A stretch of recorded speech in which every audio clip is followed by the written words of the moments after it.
She didn't cry when her mother's hand struck her face. She had stopped crying years ago. She simply stood, steadied herself against the kitchen wall, and made a decision: she was leaving, and she was never coming back. That morning, with one battered suitcase and a jaw that ached from something deeper than the blow, she walked out the door for the last time. If a story about a woman who found her worth in the most unexpected place moves you, subscribe to our channel, follow every part until the end, and drop a comment telling us what city you're watching from. I want to see how far this story travels. The summer of 1883 arrived in Millhaven, Colorado, like a verdict: hot, unforgiving, and final. Ruth Calloway was 23 years old, and she had never once in her life slept through an entire night without waiting for the sound of footsteps on the stairs. She knew those footsteps by heart. The particular drag of her mother's left heel. The way the third step creaked differently when the weight was angry versus merely restless. Ruth had memorized every variation of that sound the way other girls memorized hymns or love poems, not for beauty, but for survival. That morning she was already awake before the steps began.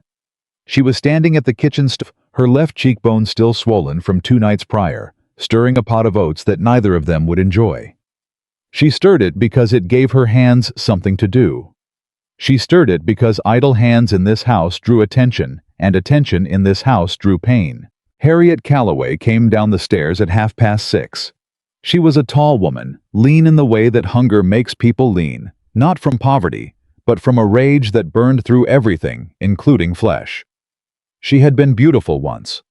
People in Millhaven still mentioned it the way people mention a storm that passed through years ago.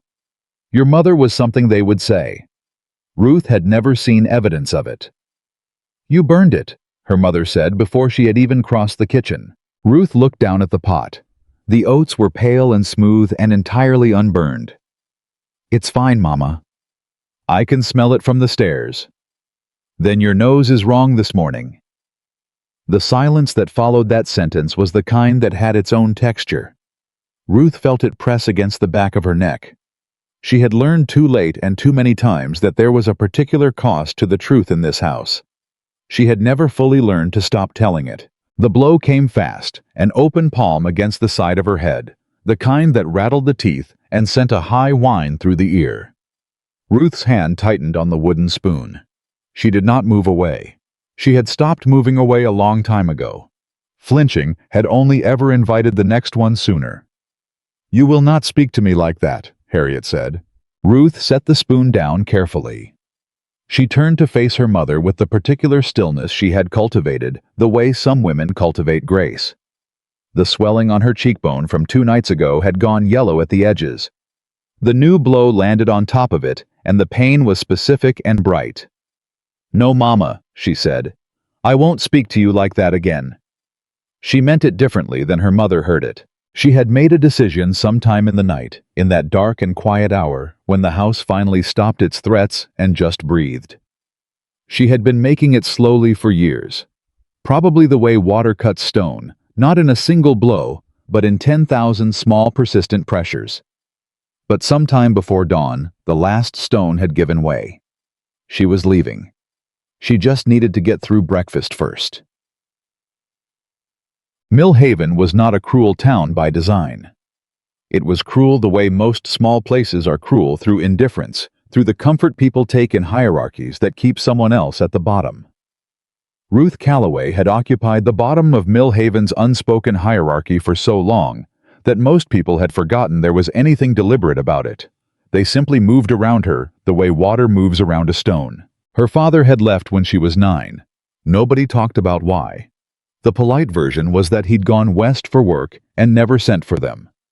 Ruth had her own version, one she'd never spoken aloud, that he had chosen survival, the same way she was choosing it now, and had simply chosen it earlier, and with less guilt about leaving someone behind.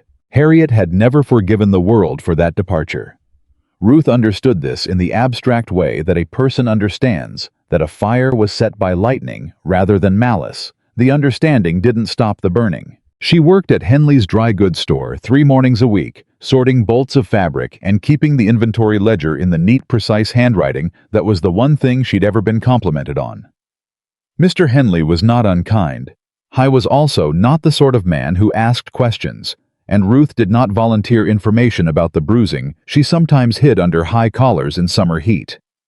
It was an arrangement that suited them both and helped neither of them. She had one friend in Millhaven. Possibly. Dora Finch was the wife of the telegraph operator, a woman 12 years Ruth's senior, who had once 2 summers ago quietly pressed a small bottle of arnica into Ruth's hand without comment or ceremony. They had never spoken about it directly.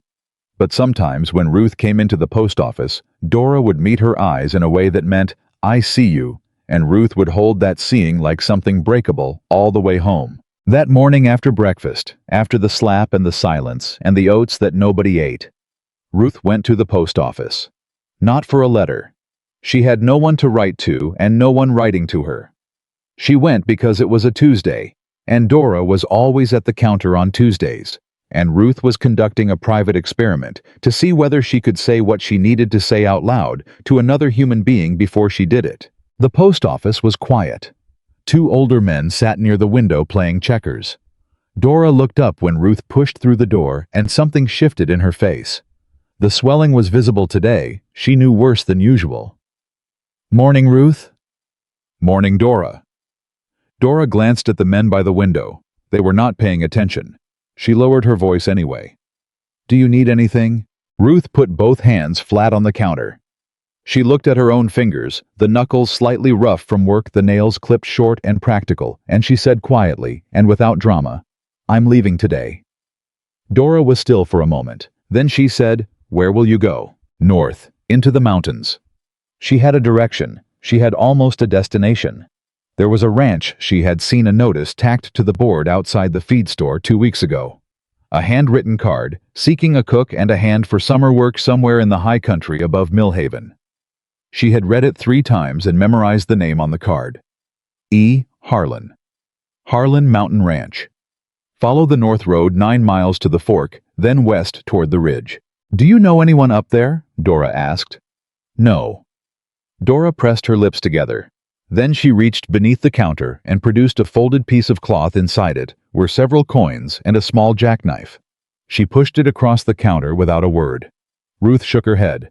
"I can't take your money." "You can," Dora said, "and you will, and we're not going to spend 5 minutes arguing about it because you need to be gone before your mother comes looking for you." She held Ruth's eyes. "You hear me?" Ruth picked up the folded cloth. Her throat was doing something she didn't have time for. "I'll pay you back." "You'll pay it forward," Dora said. "That's how this works. Now go." Ruth went. She took almost nothing. A change of clothes, a blanket roll, the small Bible that had been her grandmother's, and which she kept not from faith, but from the faint warmth of the inscription inside the cover. "For Margaret with love that does not end." She took the coins Dora had given her. She took the jackknife. She left a note on the kitchen table. It said, "I have gone. Do not look for me. Ruth."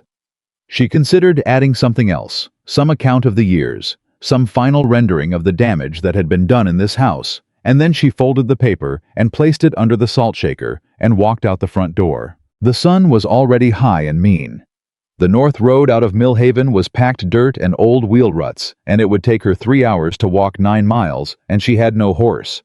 She had known this and had not solved it, and she was solving it now by walking 1 foot and then the other, because it was the only thing available to her. She had been walking for perhaps 20 minutes when she heard hooves behind her. She stepped to the side of the road without turning. She did not run. She had learned that running invited pursuit. The rider slowed as he came alongside her. She looked up. It was not her mother. It was old Mr. Pruitt from the livery stable, who was 70 if he was a day, and had the deeply lined face of a man who had spent his life in honest weather.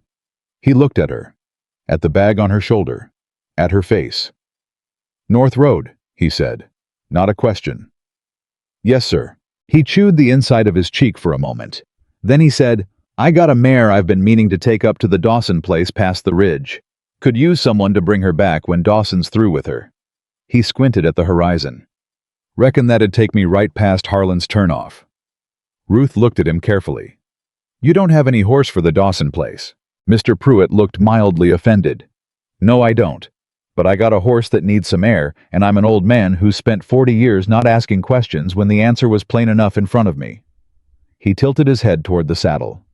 You can ride, can't you? Yes, sir. Then climb up and stop arguing. She climbed up. They didn't speak much for the first few miles.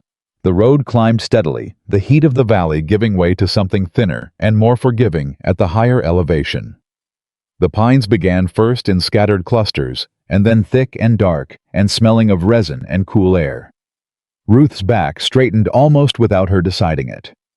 There was something in the altitude that made her lungs work differently. Something that made the morning feel for the first time like it might end differently than all the mornings before it. That man up at Harlan's, Mr. Pruitt said after a while. Yes. Eli Harlan. You know anything about him? Only what was on the notice. Mr. Pruitt turned this over. He's a fair man, private. He paused. Lost his family some years back. Wife and 2 young ones fever. He's run that place alone since then. He's not easy company, but he's not bad company either. He looked sideways at her. He doesn't talk unless he has something worth saying, which puts him ahead of most people I know. Ruth thought about that. Does he know I'm coming? No. Ruth thought about that too. That might be a problem. Might be, Mr. Pruitt agreed. Or might be he's been needing someone to show up without him having to ask for it in so many words. He smiled at something she couldn't see. That man put up that notice 2 months ago. Pulled it down. Put it back up. Pulled it down again. That notice you saw has been up and down 3 times. I think he wants the help and can't quite make himself believe someone decent will come. Ruth held that thought for the rest of the ride. The Harlan Mountain Ranch came into view from above, a long approach down a ridgeline that opened suddenly onto a wide flat shelf of land green from a creek that cut through its eastern edge, flanked by timber on 2 sides and open mountain on the 3rd. There was a house well built, 2 stories, showing the particular neatness of a man who kept things in order because order was what he had. A barn. A corral. A kitchen garden along the south wall that was doing better than Ruth expected from a man alone. Mr. Pruitt pulled up on the ridge. I'll leave you here, he said. That lane goes straight down to the yard. Ruth slid off the horse. Her legs were tired and her face still ached, and she was standing on a mountain she had never been on before, about to ask a stranger to take her in. Thank you, she said. Mr. Pruitt looked at her for a moment. You got grit, girl, he said, not unkindly. More than you know. He turned the horse and started back down the road. Don't let nobody tell you otherwise, he called back, not turning around. She watched him go. Then she picked up her bag and walked down the lane. Eli Harlan was mending the corral fence when she came into the yard, and he did not hear her at first because he was working and because he had spent 3 years not expecting the sound of footsteps in his yard. When he looked up, he went very still. I was not what she'd built from the notice. She had imagined someone older. She realized someone weathered past expression with the particular blankness of a man who had closed himself off entirely. Instead, Eli Harlan was perhaps 35, broad-shouldered, with the kind of face that had been shaped by outdoor work and private weather into something angular and watchful. He wore no hat at the moment. His dark hair was damp with sweat. His sleeves were rolled up. He looked at her, at her bag, at her face. She was very aware in that moment of her face. Mr. Harlan, she said. Her voice was steady, which she considered a personal triumph. My name is Ruth Calloway.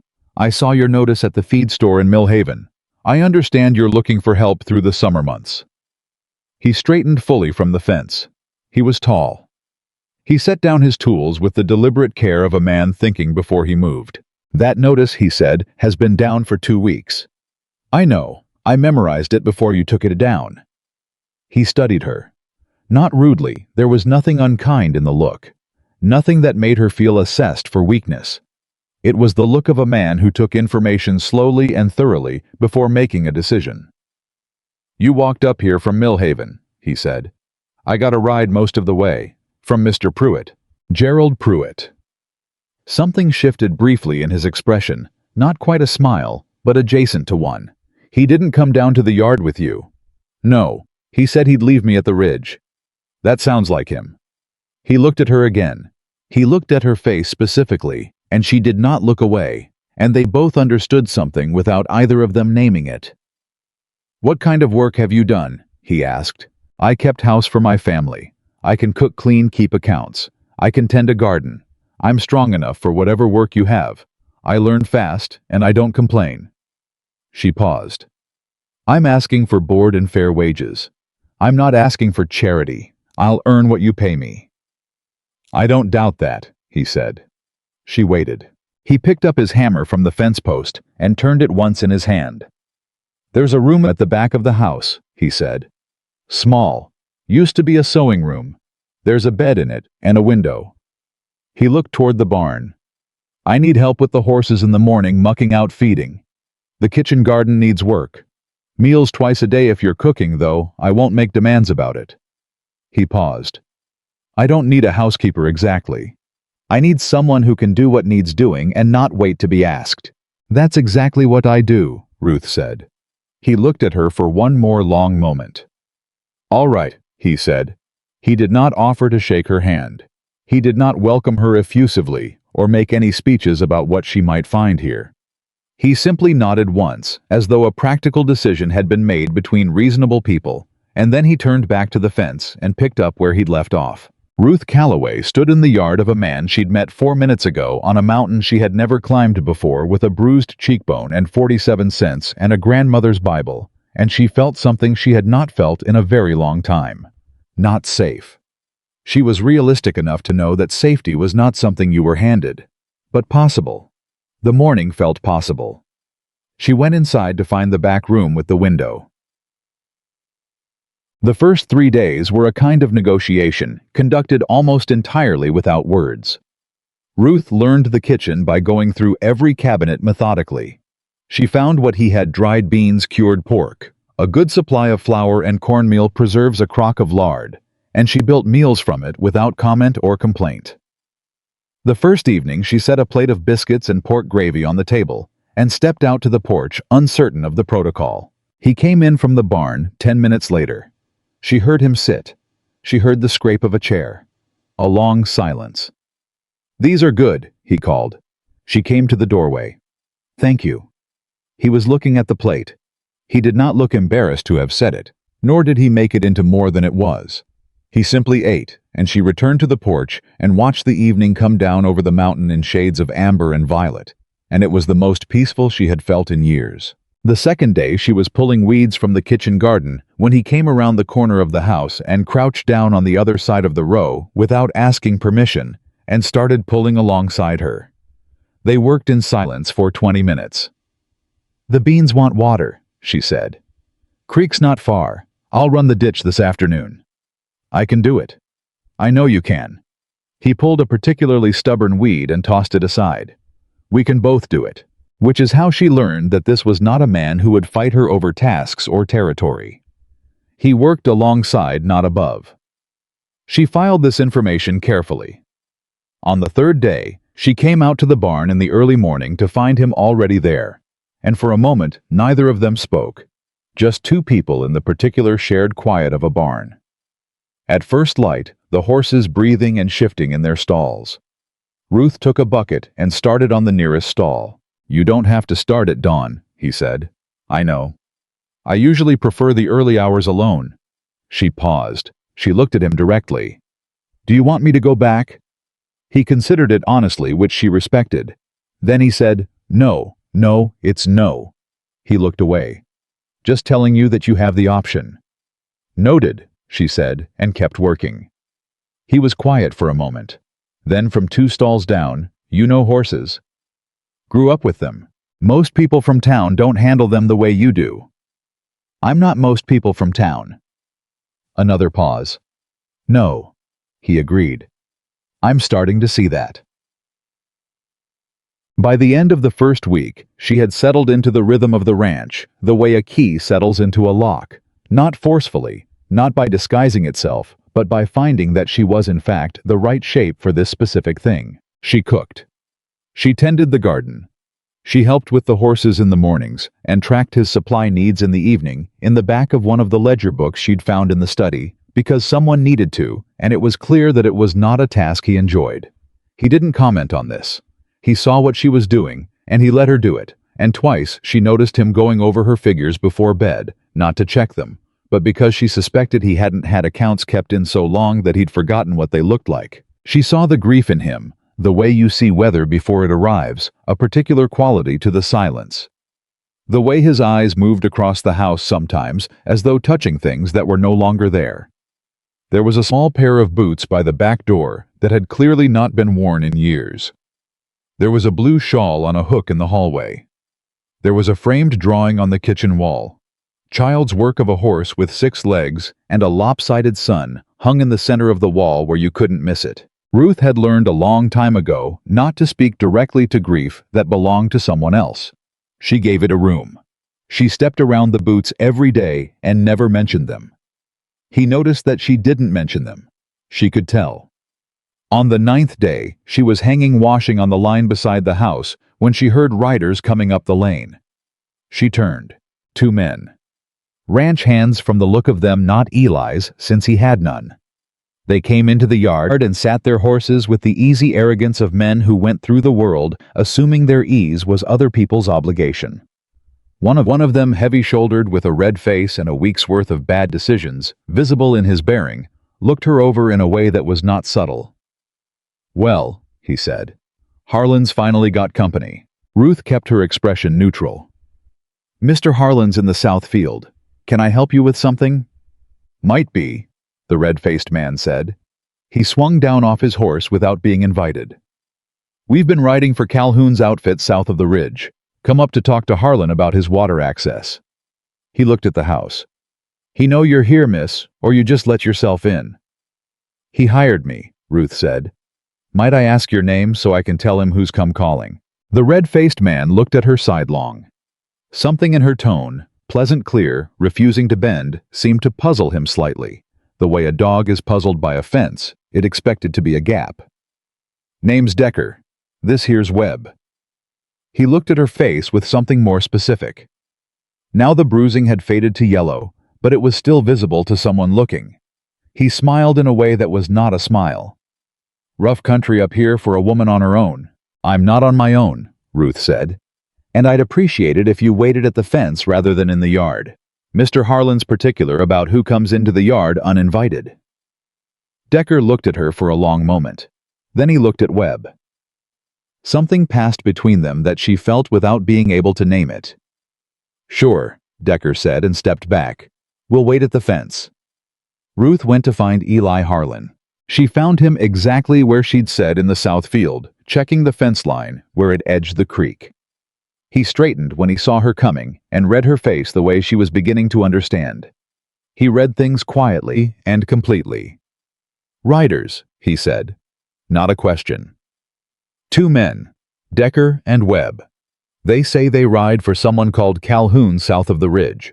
They want to talk about water access." Something moved through his face, not surprise. Something older than surprise. "How are they standing?" She understood the question. "I put them at the fence. They're waiting." He looked at her for a moment. "You put them at the fence? You seemed particular about who comes into the yard." The not-quite smile again. "I am." He picked up his jacket from the fence post and shook it out. "Let's go see what Calhoun wants this time." She started to hang back, and he said without looking around, "Come on up. You might as well understand what this is."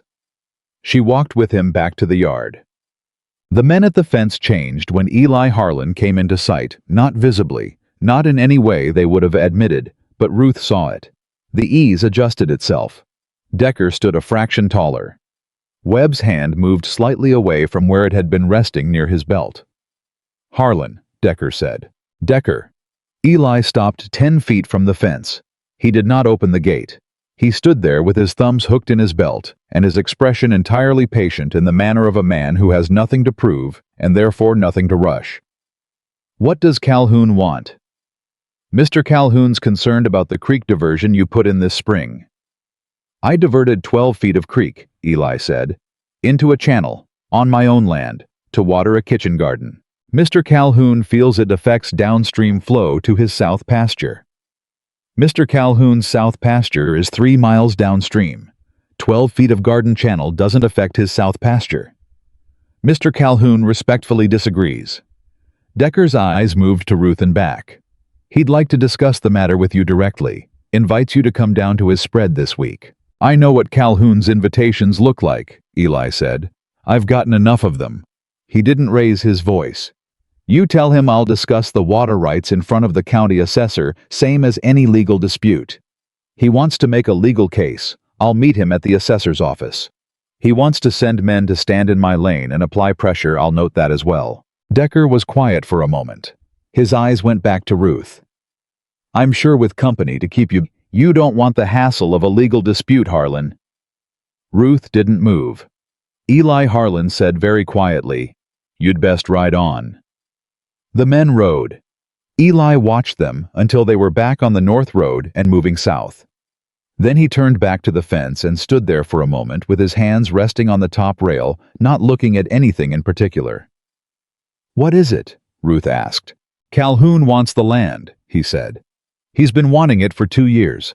He's been finding different reasons every season. He looked toward the creek. The water rights are legitimate. The diversion is legal. He knows it. This isn't about the water. What's it about then? He looked at her. A man alone on good land is easier to push off it than a man who isn't alone. He walked back toward the barn. Ruth stood in the yard and turned that thought over and over in the sharp mountain air, and she understood something new about why he had hired her, and she understood something new about what she had walked into, and neither of those things frightened her the way they might have once. They felt instead like information, like ground to stand on. She had spent 23 years in a house that wanted her smaller. This mountain at least did not seem to want that. She went back to her work. Cha-tang. That night after supper, he came onto the porch where she had taken to sitting in the evenings. He sat in the other chair, the one he'd always sat in. She realized because the wear in it was particular and familiar, and for a while, they didn't say anything. The mountain was large and dark around them, and the stars were extraordinary, the way they are at altitude, scattered and dense, and utterly indifferent to human arrangements. Those men, Ruth said. They'll come back. Yes. And Calhoun. Yes. She was quiet for a moment. What are your water rights exactly? Do you have documentation? He looked at her. I do. Where is it? Study. Box on the left shelf. Has anyone else seen it? An attorney. The county assessor. The assessor has a copy. Good. She tucked her feet up on the edge of the chair. Then that's the ground you stand on. Whatever he tries, that's where it comes back to. She looked at the stars. I kept records in Millhaven, for a store. If you need things organized, a clear account of every incident dated and noted, that's something I can do. He said nothing for a long moment. Why? He asked finally. She turned to look at him. Why what? Why would you take on someone else's fight? You just got here. Ruth considered this. She looked back at the stars. I spent a long time in a place where nobody took on anyone else's fight, she said. It costs more than people reckon living that way, not just to the people being hurt. She paused. You gave me a room with a window and a fair wage, and you didn't ask me a single question I didn't want to answer. That's more than most people have done for me. She glanced at him. So. He was quiet. Besides, she said, those men looked at me like I was something inconvenient. I find that motivating. This time he did smile. It was a brief thing not practiced, and it changed his whole face cracked open. Something that had been held very carefully in check. He looked out at the dark mountain, and the smile faded back into that watchful quiet. But something about the air on the porch was slightly different. All right, he said. Then we'll keep records. The mountain went on being large and dark around them, and the stars went on being extraordinary, and Ruth Calloway sat on the porch of a ranch she had arrived at 6 hours ago with nothing but 47 cents and a backbone her mother had tried very hard to break. She thought, I am not leaving this mountain. She thought it with such quiet certainty that it startled her. She did not say it out loud, but she thought it was probably the truest thing she had thought in years. The records began the next morning. Ruth found a clean ledger in the study, unused, still stiff at the spine, and she opened it on the kitchen table before breakfast and wrote the date at the top of the first page. Beneath it she wrote Decker and Webb writers for Calhoun. Arrived approximately 2 o'clock. Claim Creek diversion affecting downstream pasture. No legal documentation presented. Departed upon request. She set the pen down and looked at what she'd written. Neat. Precise. The kind of language that meant something in front of an assessor or a judge. Eli came in from the barn and saw the ledger and didn't say anything. He poured himself coffee and looked at the page from where he stood. "You write like a lawyer," he said. "I write like someone who learned that vague words don't protect anybody." She closed the ledger. Breakfast in 10 minutes. He sat down. He watched her move around the kitchen with the particular attention of a man recalibrating something, not intrusively, not with any intention she could name. Just watching the way you watch something that surprises you by being better than expected. "How long were you keeping records for Henley?" he asked. 3 years. He knew what he had. "Men like Mr. Henley rarely know what they have until it's gone," she said. "That's not a criticism, it's just the way of it." Eli was quiet for a moment. "Is that why you left?" She set the pan on the stove. "I left because my mother hit me one morning, and I decided not to let it happen again." She said it matter-of-factly, the same tone she'd used to describe a change in the weather. Mr. Henley's accounting had nothing to do with it. She heard him stop breathing for just a moment. Then he said carefully, "How long? Since I was old enough to get in the way." She cracked 2 eggs into the pan. "I'm not telling you this so you'll feel sorry for me. I'm telling you so you understand that I'm not someone who leaves a place lightly. I thought about leaving for years. When I finally did it, I was sure." "You're sure," he repeated. "I don't half-do things, Mr. Harlan." He looked at the ledger. He looked at the kitchen, the garden through the window, the coffee she'd made before he came in, the eggs in the pan, and he seemed to be doing a private accounting of his own. "Eli," he said. She turned. "Pardon." "You don't have to call me Mr. Harlan. It's Eli." Ruth looked at him for a moment. Then she turned back to the eggs. "Eli," she said, testing the weight of it. "All right." They ate breakfast, and outside the mountain. Morning moved forward, the way mountain mornings do, unhurried, enormous, indifferent to the small, serious arrangements being made at the kitchen table, and something between them shifted by approximately the width of a first name. It wasn't much. It was also not nothing. Calhoun's next move came 4 days later, and it didn't arrive on horseback. It arrived in the form of Pastor Elridge from the Millhaven Presbyterian Church, who came up the North Road in a buckboard on a Thursday afternoon, with his hat in his hand and his expression arranged into something between concern and apology. Ruth was in the garden when she heard the wheels. She straightened and shaded her eyes and recognized him. She had sat in his pews for 23 years, sat very still in the 3rd row every Sunday with bruises under her collar, and he had never once found occasion to speak to her directly outside of the general blessings he distributed to the congregation at large. She met him at the lane. "Miss Calloway," he said, climbing down with the careful dignity of an older man, not admitting that the climb had been hard. "I had heard you'd come up this way. I'm glad to see you're well." His eyes moved briefly to the house. The barn came back to her. "I am well," she said. "Thank you for coming all this way to check." The pause that followed was long enough to mean something. "I've also come to speak with Mr. Harlan if he's available." "May I ask what about?" The pastor cleared his throat.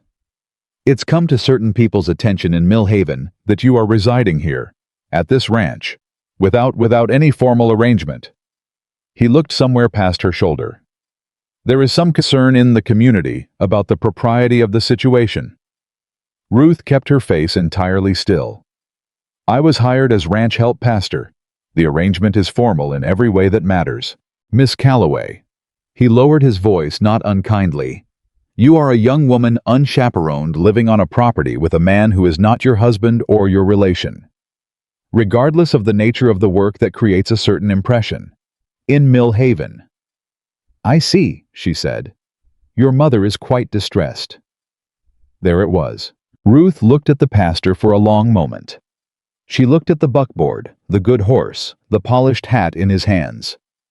She thought about who had sent him here, and she thought about how it wasn't her mother's distress that had made the trip worth making, and she thought about 23 years of very still third-row pews.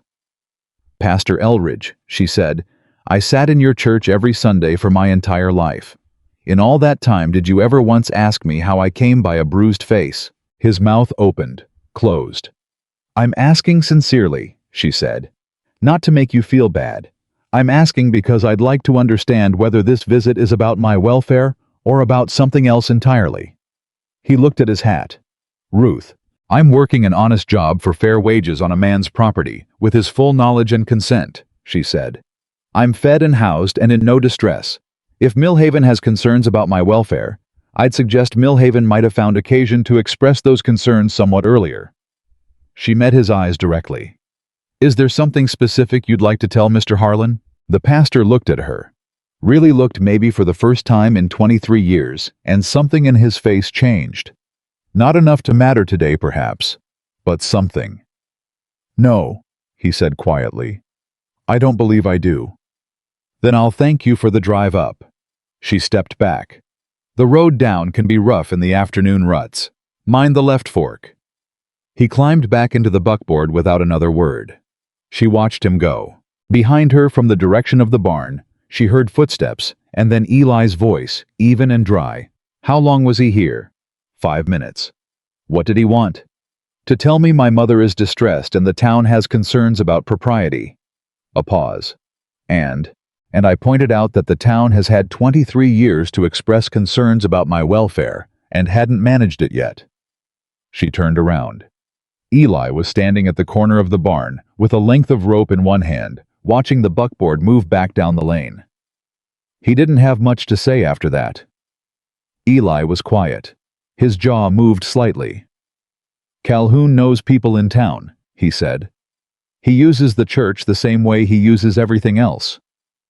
I know that now. This'll get back to him. He'll know the pastor didn't manage what he came up here to manage. He turned the rope once in his hand. He'll try something else. Then we'll deal with something else, Ruth said, and went back to the garden. She heard him stand there for another moment. Then she heard him go back to work. And she understood in the particular way you understand things that don't get spoken, that she had just passed some kind of test that neither of them had officially administered. What Calhoun tried next arrived 3 days later in the form of a rumor. It moved the way rumors moved through the mouths of people who didn't start it but were happy to carry it, gathering weight with each mile like a snowball rolled downhill. By the time it reached Ruth via a supply run she made to the trading post at the North Road Junction, it had achieved a kind of solid shape that suggested someone had put real effort into the original construction. The trading post was run by a woman named Agnes Hooper, 60-ish, wire-thin, with the sharp eyes of a woman who had heard everything and forgotten nothing. Agnes liked Ruth well enough, or had in the years they'd crossed paths in Mill Haven, and she had the look of someone delivering bad news rather than enjoying it when she pulled Ruth aside between the flour sacks and the hardware goods. There's a story going around, Agnes said quietly, about why you left Mill Haven so sudden. Ruth waited. Someone's been saying you left because you stole from Henley's store. Agnes watched her face. That you'd been taking from the till for months, and Henley found out and was going to go to the sheriff. Ruth stood very still. Mr. Henley can account for every cent in that till, she said. I kept the records. I know that. Agnes looked uncomfortable. I'm not saying I believe it. I'm telling you because you need to know it's being said. And because... She hesitated. Because someone's been saying that if Eli Harlan knew the full truth about who he'd hired, he'd have sent you packing already. There it was again. Different shape. Same origin. Who's saying it? Ruth asked. Agnes looked at the window. Man named Decker. Ruth picked up the flour sack and set it in the wagon bed with great deliberate care. She picked up the next one. Then she said, "Agnes, does Mr. Henley come into the trading post?" "Once a month or so." "Next time he does, would you be willing to ask him in front of whoever's present what the state of his accounts was when I left?" She looked at Agnes directly. "He'll tell you the truth. He's not a dishonest man. He just doesn't ask questions." Agnes was quiet for a moment. Then she said, "Calhoun's got a long reach, Ruth." "I know. And Eli Harlan's been fighting him alone for 2 years." "I know that too." Agnes looked at her for a long time. "You're not thinking about leaving?" "No, ma'am." The older woman's expression did something complicated. "All right then," she said. "I'll ask Henley." Ruth drove the wagon back up the mountain road with the flour and the hardware, and a hard, clean anger settled in her chest. Not hot anger, not the helpless kind she'd known in her mother's kitchen. This was the other kind. The kind that had a direction. She told Eli that evening. All of it, the rumor Decker's name what Agnes had agreed to do. She laid it out the same way she'd have laid out figures in a ledger. Clear. Complete. No editorializing. He listened without interrupting. When she finished, he sat with it for a moment. "They're trying to cut the ground out from under you," he said. "They're trying to give you a reason to send me away," she said, "which would leave you alone again." His jaw tightened. "I'm not sending you anywhere." "I didn't think you were. But you should know that keeping me here has a cost. Calhoun will keep coming. And now he's coming at me to get to you." She held his eyes. "If that changes your thinking." "It doesn't." "Eli." "It doesn't, Ruth." He said her name with a flatness that meant the subject was settled. "Calhoun's been trying to push me off this land since my wife died, and he figured a man alone was easier to move. He's wrong about that, and he's wrong about you." He got up from the table and went to the study and came back with the envelope, which he set in front of her. "Land deed," he said. "Water rights documentation. And a letter from the county assessor 2 years old confirming the creek diversion is within legal bounds." He looked at the envelope. "I want you to read through all of it, because if something happens to me, nothing is going to happen to you." "I'm not being dramatic," he said. "I'm being practical. If something happens to me, I want someone else to know exactly what's in that envelope and exactly where the copies are." He looked up at her. "You're the only person I trust to know that." The kitchen was very quiet. Ruth picked up the envelope, opened it, began to read. She read carefully and thoroughly the way she did everything. And when she was done, she looked up at him and said, "You should have a lawyer look at the water rights language in the deed. There's an ambiguity in the 3rd paragraph that someone creative could argue over." He stared at her. "You found that in 5 minutes." "I read fast." He sat back in his chair. He looked at the ceiling. Something shifted in his face that wasn't quite the not quite smile. Something closer to wonder.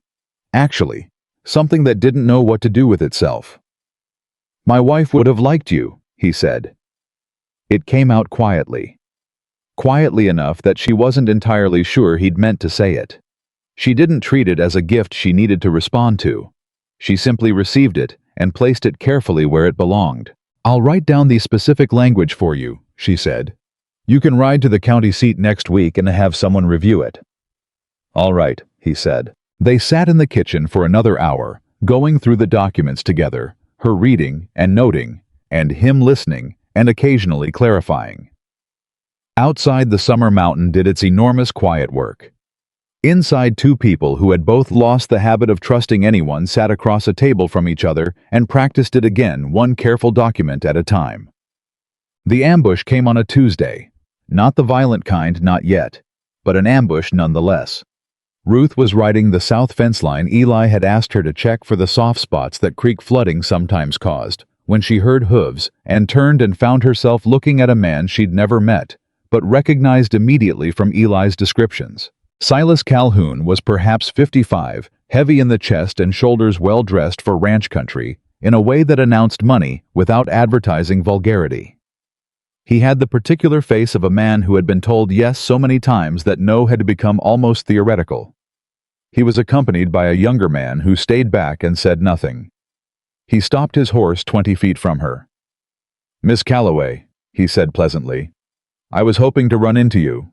Ruth held the horse steady. Mr. Calhoun.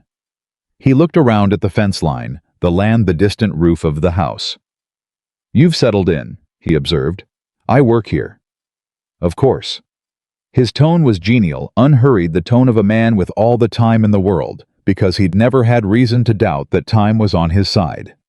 Tell me, has Eli Harlan mentioned his plans for this property going forward? That would be between Mr. Harlan and himself. Certainly. I only ask because... He adjusted his hat, a leisurely gesture. The practical realities of this land are significant. It's good land. Quality water access. But it's also isolated. And running a spread of this size alone, he glanced at her. Well, a single man faces challenges. Mr. Harlan manages his land well, Ruth said. I don't doubt he does. Calhoun's pleasant expression didn't flicker. I'm simply saying that circumstances can change.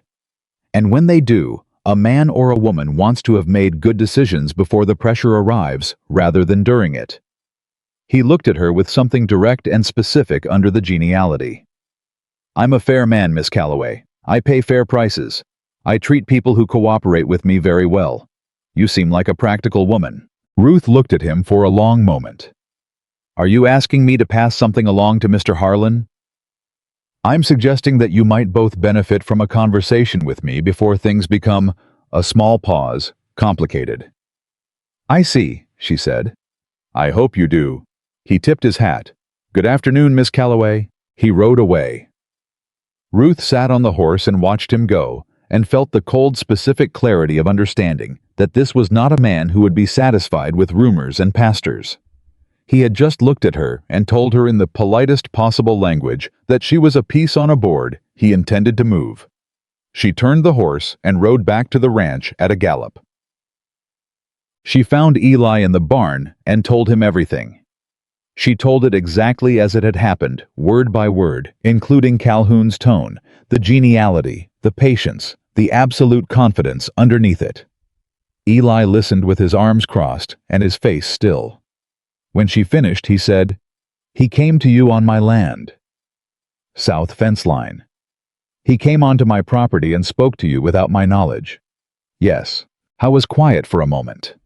His stillness had a different quality than his usual stillness. This one had a tension in it, pressed down and contained. He's shifting tactics, he said. He came to you because he's figured out that you're not going anywhere and that you're not... He stopped. Not what? He looked at her. Not someone I'll discard because someone tells me a lie about her. The sentence landed between them with a particular weight. Ruth didn't move. He's trying to buy you, Eli said. Or scare you. He's not sure which you'll respond to, so he's trying both at once. I didn't respond to either. I know that. He uncrossed his arms. He moved to the barn door and stood there looking toward the south where Calhoun's land began somewhere past the ridge. This is going to get worse, he said. Yes. You understand that. Eli. She waited until he turned around. I grew up in a house where things were always worse. I know what worse looks like. I know what it sounds like, and I know what it wants. She held his eyes. It wants you scared. It wants you isolated. It wants you to believe that whatever you're protecting isn't worth the cost of protecting it. She paused. I'm not going to help it succeed in that. He looked at her for a long time. Why did you memorize that notice? He asked. Not the first time, but asking it differently this time with more weight behind it. Ruth thought about it honestly. Because it was the first thing I read in months that felt like it was written by someone who wasn't trying to use me or frighten me or make me feel small, she said. It was just a man who needed help and said so plainly. She paused. That's rare enough that I remembered it. Eli turned back to the door. His shoulders dropped by about half an inch, a small movement, but on a man who carried himself like he did, it was a significant release. I had a foreman once, he said. Good man, family man. Calhoun made things difficult enough that he left. Said he couldn't ask his wife and kids to live under that kind of pressure. His voice was entirely even. I didn't blame him. But it's been 2 years. 2 years alone, Ruth said. 2 years alone. She let that sit for a moment. Then she said, "We need to go to the county seat." He turned to look at her. "The water rights language. The deed. We go together. We get a lawyer's eyes on it this week, not next week." She crossed the barn floor until she was standing near enough that he'd have to make an effort to look away. "Whatever Calhoun does next, I want the legal ground solid before he does it. We won't be reacting. We'll be ready." Eli studied her face. Something in his expression was complicated in a way she couldn't entirely read. "You said we," he said. She blinked. You said we go together, and we won't be reacting." He wasn't pointing it out unkindly. He was pointing it out with a kind of careful wonder. "You've been here less than 2 weeks." Ruth held his look. "Is that a problem?" I was quiet for a long time. Long enough that the barn breathed around them, and a horse shifted in its stall, and the summer light moved through the slats in its slow, particular way. "No," he said. "It isn't." He turned back toward the house. "We'll leave at first light Thursday," he said. "County seat's 4 hours." "I'll have food packed by dawn," she said. He stopped in the barn doorway without turning around. "Ruth." "Yes." He didn't speak for a moment. She could see the line of his back, the set of his shoulders, and the small, contained struggle of a man for whom words had become something unfamiliar and effortful. "I'm glad Pruitt brought you up the mountain," he said. He walked to the house before she could answer. Ruth stood in the barn and held that sentence with both hands, the way you hold something that might break if you grip it too hard. And she breathed the smell of hay and horses and mountain air, and she thought for the second time since she'd arrived, "I am not leaving this mountain." The first time she'd thought it, it had been a decision. This time, it felt like something older and less negotiable than a decision. She checked the latch on the last stall and went inside to pack for Thursday. They left before dawn. The ride to the county seat was 4 hours of mountain road that Eli navigated with the ease of a man who had made it many times, and Ruth sat beside him on the buckboard seat and discovered around the second hour that travel with Eli Harlan was its own particular kind of conversation, one that happened largely in silence, but was not empty. He pointed out at one point where the creek had flooded 3 springs ago. He told her briefly, and without sentimentality, that he had lost 12 head of cattle and spent 2 weeks repairing the access road himself. She said that the flood had likely deposited rich sediment over the south field, which might explain why that grass was greener than the north field. He looked at her sideways and said, "I wondered about that." As though the wondering itself had been company enough until now. Around the third hour, she asked him about his wife. She didn't plan to. It simply arrived in the space between them at a moment when the road was flat and the morning light was direct and everything felt honest. He was quiet for long enough that she thought he wouldn't answer. "Sarah," he said finally. Her name was Sarah. "How long were you married?" 6 years. We came up to Colorado from Kansas. First year we were married. She hated the first winter and loved everyone after it." He looked at the road. She had a way of deciding things, deciding to love something, or deciding to stay, that once she'd made it, it was just done. Settled. She didn't revisit. He paused. I admired that. Ruth thought about the blue shawl on the hook, the child's drawing on the kitchen wall. How old were the children? 4 and 2. His voice didn't change. It stayed level the way a road stays level when the ground under it has been carefully packed. The fever came in February 3 years ago, all 3 of them inside a week. He turned the buckboard around a curve. I've had people tell me I should sell the land, that it carries too much grief. I've never been able to make myself agree with that. Because she loved it, Ruth said. He looked at her. Because she decided to love it, he said. And like I said once, Sarah made a decision, it was done. Ruth understood all at once why the notice had gone up and come down 3 times. Why 2 years alone on good land had not moved him to seek company, but had also never fully settled into contentment. He was not a man preserving a memorial. He was a man waiting to find out if life had anything left in it worth the specific effort of reaching for. She said, "She sounds like someone worth the missing." He nodded once. She was. They rode the last hour without talking, but it was a different kind of silence than the first hour. Warmer, more deliberately shared, the kind that exists between people who have handed each other something real and are careful not to drop it. The lawyer's name was Harmon Reed, and he was a slight gray-haired man with ink-stained fingers and the look of someone who had found his calling and lived inside it contentedly. He took the deed and the water rights documentation and read through both twice without speaking. When he set them down, he looked at Eli and said, "The third paragraph of the water rights document has an ambiguity in the easement language." Eli glanced at Ruth. Ruth did not say, "I told you so," which Eli would remember later as one of the more impressively restrained moments he had witnessed. Harmon Reed spent 40 minutes drafting a supplemental clarification document that he said would be filed with the county records before end of week. He also advised that they keep a dated written record of all incidents involving Calhoun's men or representatives. "Someone's already doing that," Eli said.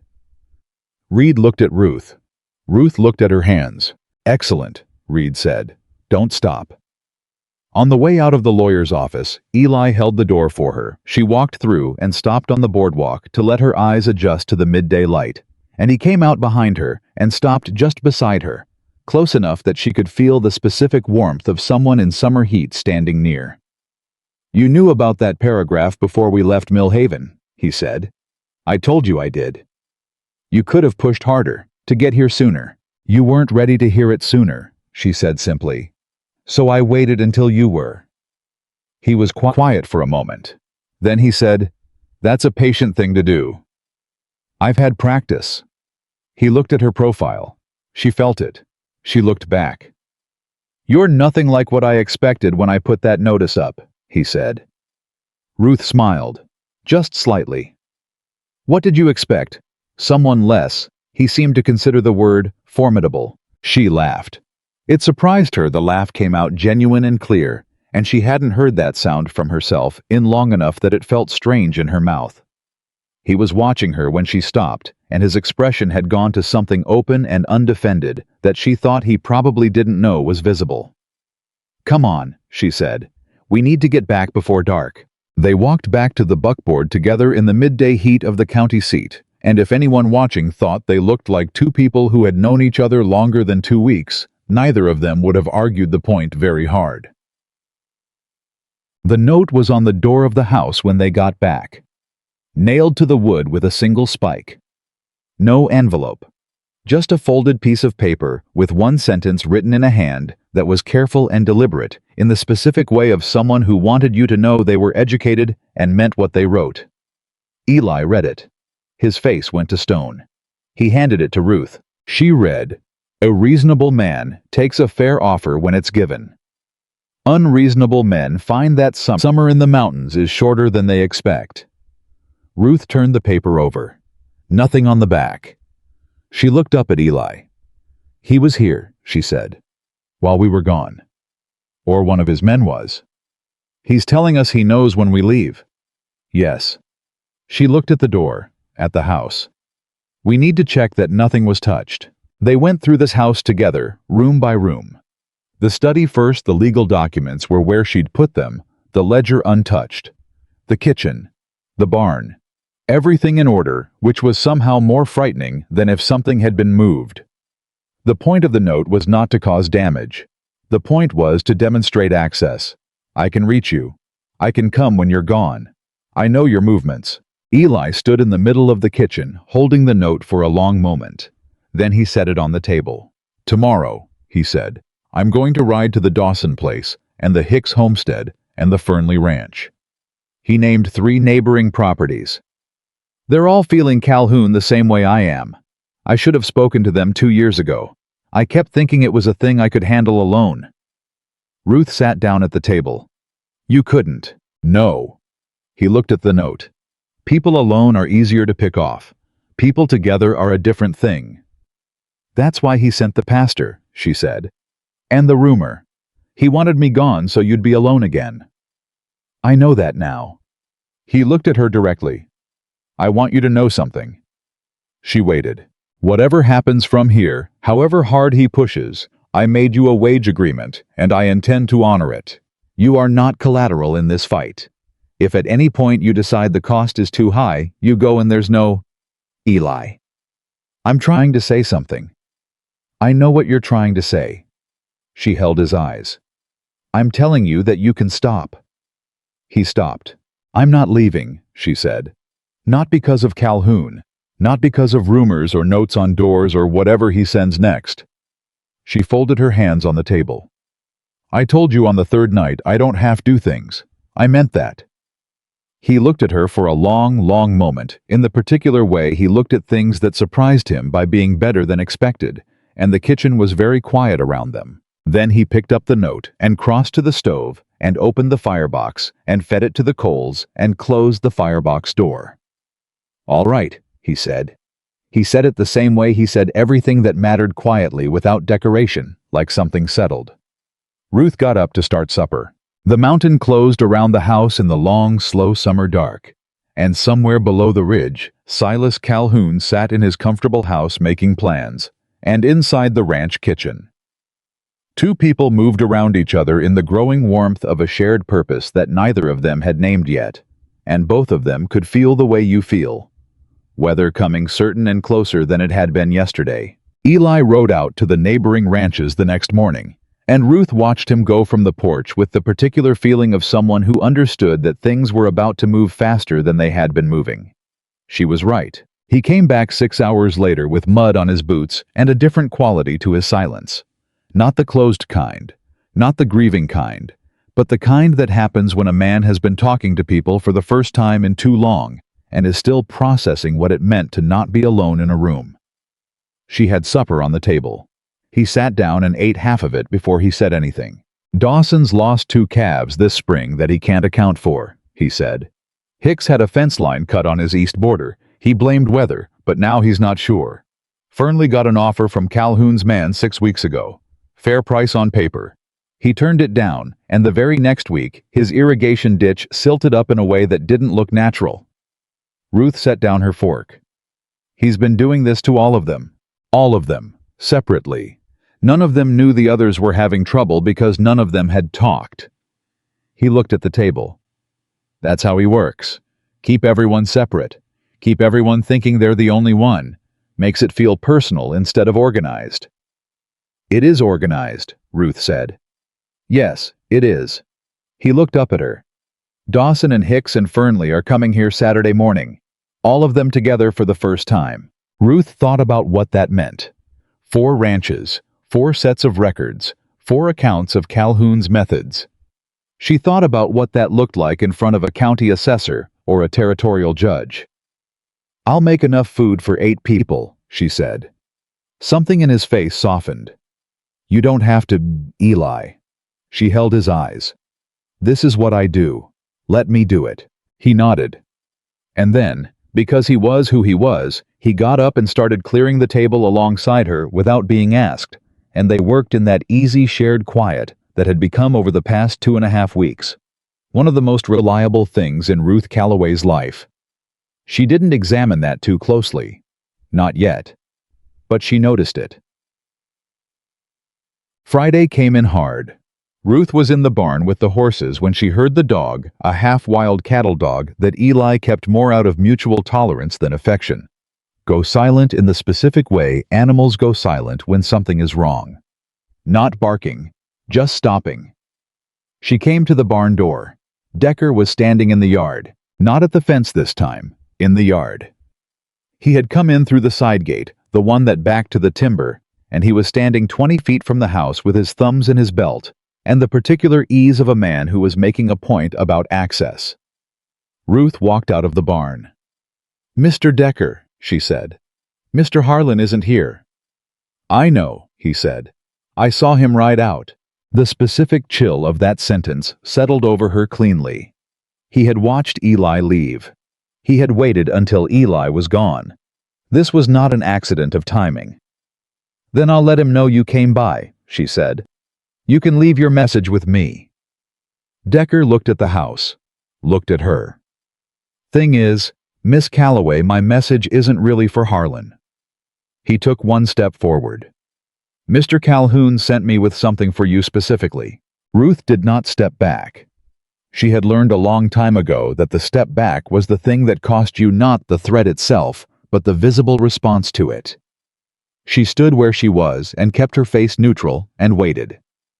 Decker reached into his jacket and produced an envelope. Mr. Calhoun wants you to have this. What is it? Open it and see.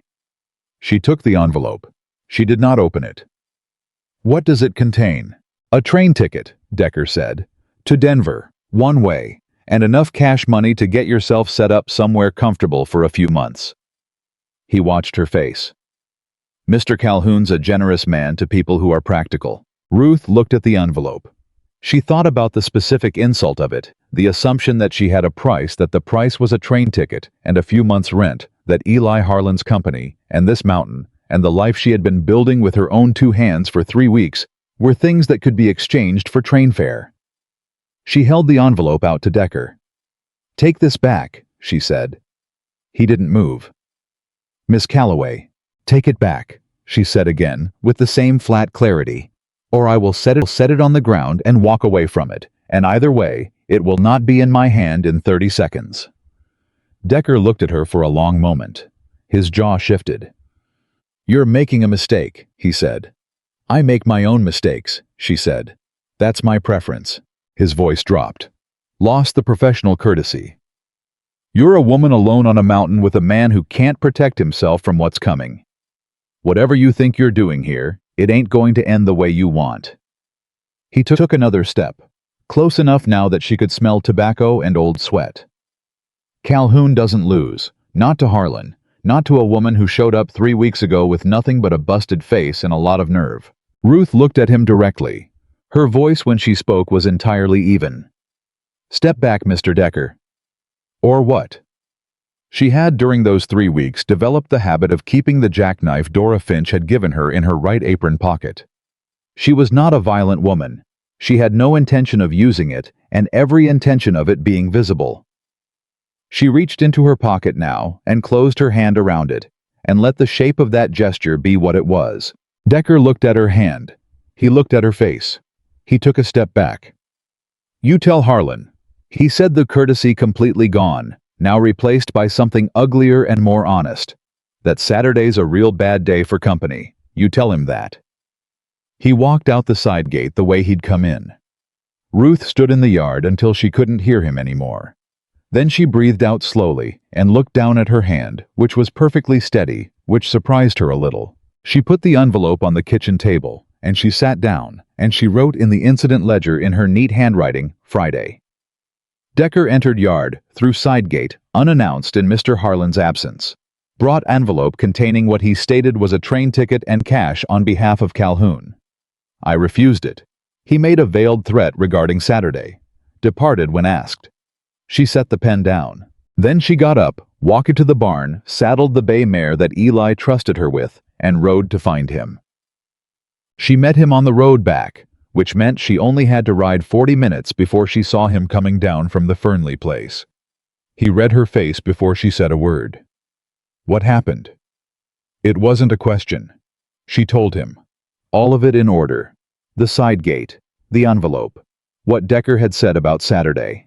Eli's face did something she hadn't seen it do before, went very still. In a way that was not his thoughtful stillness, but a different thing entirely. Something underneath it. Something controlled very deliberately. He came in the side gate, he said. Yes. In my yard, to you, alone. Yes. He turned his horse, and for a moment, she thought he was going to ride directly to Calhoun's property, which would have been a disaster, and she reached out and put her hand on his arm. He stopped. Not that way, she said. That's what he wants. You riding down there alone and angry gives Calhoun exactly what he needs. His jaw was tight. Ruth? Not that way, she said again firmly. Saturday, the neighbors, together, that's the way. He looked at her hand on his arm. He looked at her face. He breathed out once hard through his nose. All right, he said. All right, she echoed. She let go of his arm. They rode back to the ranch together without speaking, and the silence had the particular texture of something that had nearly broken and been held at the last moment by the right hand in the right place. Saturday morning arrived with a sky that couldn't decide what it wanted to do, which Ruth took as neither good nor bad, just weather, and weather was not Calhoun's to control whatever else he might manage. Dawson came first with his wife Martha, who was a broad-shouldered woman with a handshake like a man's, and eyes that assessed Ruth in about 4 seconds, and apparently found the assessment satisfactory because she immediately offered to help with the biscuits. Hicks came next with his eldest son, a boy of about 17, who was trying very hard to look older. Fernley came last alone, and he was quiet in the edgy way of a man who had spent a week working up the nerve for something and was afraid the nerve would run out before it was needed. Ruth fed them all. She fed them well because she understood that the business of asking people to stand together against something frightening is better conducted on a full stomach, and because feeding people was the most direct language she knew, for you are welcome here, and you matter. After the meal, Eli spread the documents on the table. His deed, his water rights, the supplemental clarification Harmon Reed had filed, the incident ledger Ruth had been keeping. Dawson looked at the ledger. "You've been writing all of it down." "Every incident," Ruth said. "Dated, specific, with names where I have them." "We should have been doing this," Martha Dawson said, looking at her husband with something that was not quite reproach, but was close enough to be instructive. Hicks leaned forward. "What do we do with it?" "We put it all together," Eli said. "Every property, every incident, every offer he's made, and every piece of pressure he's applied. And we take it to the Territorial Land Office, not just the county assessor. We go high enough that Calhoun can't reach who we're talking to." Fernley had been quiet throughout. Now he looked up. "He's got friends in the Territorial Office." "Some," Eli said. "Not all. And what we're bringing isn't something friends can make disappear. It's a documented pattern of interference, intimidation, and potentially criminal coercion across 4 properties. That's not a neighbor dispute. That's a federal matter." The room was quiet for a moment. "He'll know we've done it," Fernley said. "Before we ever get there, he'll know." "Yes," Eli said. "He will." "Then what stops him from—" "We do," Ruth said. Everyone looked at her. She hadn't planned to speak, but the word was out, and so she went forward with it.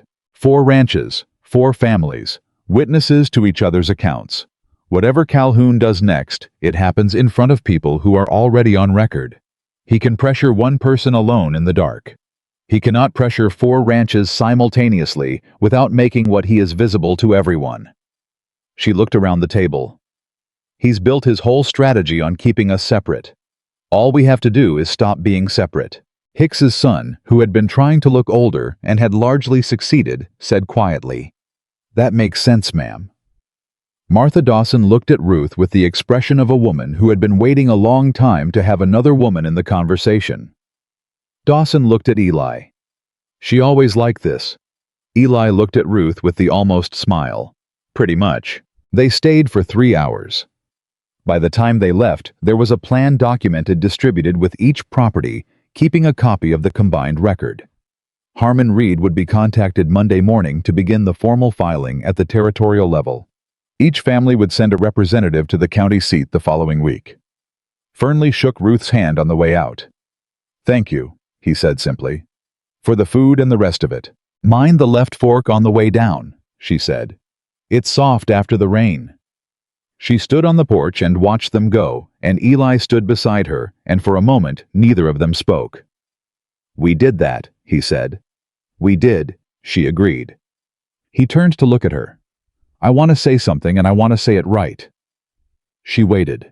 "When you walked into this yard with a busted face and a bag that weighed nothing and asked for a chance," he said carefully, "I thought I was doing you a kindness, giving you somewhere to land." He looked at the lane where the dust from Fernley's wagon was still settling. "I've thought about it wrong the whole time." Ruth looked at him. "You're not here because I did you a kindness," he said. "You're here because you walked up a mountain when you didn't have to, and you stayed when you didn't have to, and you built something here that wasn't here before." He met her eyes. "I don't want you to think I don't know that." Ruth was quiet for a moment. "I don't need you to know it," she said. "But I'm glad you do." They stood on the porch while the afternoon moved over the mountain, and neither of them said anything else, which was exactly right. The fire started at 2 in the morning. Ruth woke to the smell of it, not the domestic smell of a cook stove or a lamp, but the sharp, acrid, reaching smell of something that was not supposed to be burning and was burning hard. She was out of bed before she was fully conscious, pulling boots on in the dark, and she heard Eli's door in the hallway at almost exactly the same moment.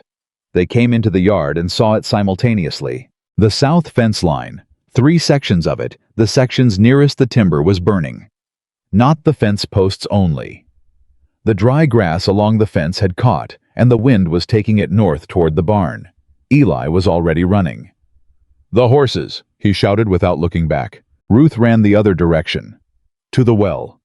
She grabbed the first bucket without stopping, filled it without stopping, ran. She did not think about who had said it. She did not think about whether she was frightened. She did not think about anything except the precise distance from the well to the burning grass, and how much water was in the bucket, and how many trips it would take. The answer was too many trips, and she knew it within the first 60 seconds.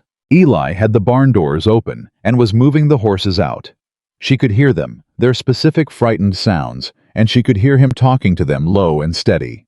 The voice he used when he needed an animal to trust him against its own instincts. She kept running. Well to fire, well to fire. Her arms ached by the 4th trip, and she didn't stop. The wind shifted. Just slightly. Just a few degrees, but enough. The fire that had been driving north toward the barn caught itself and pulled back west toward the timber rather than toward the structures. Ruth stopped for half a second and understood that they had been lucky and that luck was not a strategy. "The ditch," she called. "The irrigation ditch on the east side. Can we break it and run water to the fence line?" Eli appeared out of the dark with a horse on either side of him. He looked at where she was pointing. He thought for approximately 2 seconds. "Yes," he said. "Shovel in the barn." He got the horses to the corral and locked them in, and she was already at the barn going for the shovel. She found it in the dark by memory and feels she had put it there herself on the 2nd peg because the 3rd peg was taken and the 2nd made more sense. She grabbed it and ran. Breaking the irrigation berm took 6 hard strikes, and then the water was moving not fast but persistently spreading along the shallow channel. She directed it into with her boot, and the flat of the shovel flowing toward the burning grass and meeting it with a sound like judgment. Eli arrived with a 2nd shovel. They worked the water toward the fire in silence side by side for the better part of an hour. When it was finally out, when the last ember had been drowned, and the fence posts were black and steaming, and the grass was wet ash, they stood in the dark and breathed. Eli looked at the fence, at the timber, at the barn that had not burned. "He sent someone tonight," he said. "Yes." She didn't have the energy for more than that. Her arms were shaking with exertion, her boots were soaked, her hair had come loose somewhere in the 3rd bucket run and was hanging in her face. "While everyone was at the meeting," he said. "He found out about the meeting. He had someone watching." "Yes." He turned to look at her. In the dark, she could see the exhaustion in him, and the anger below it, and below the anger. Something that was not despair, but was adjacent to it.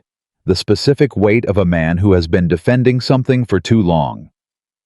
"He's going to keep going," Eli said.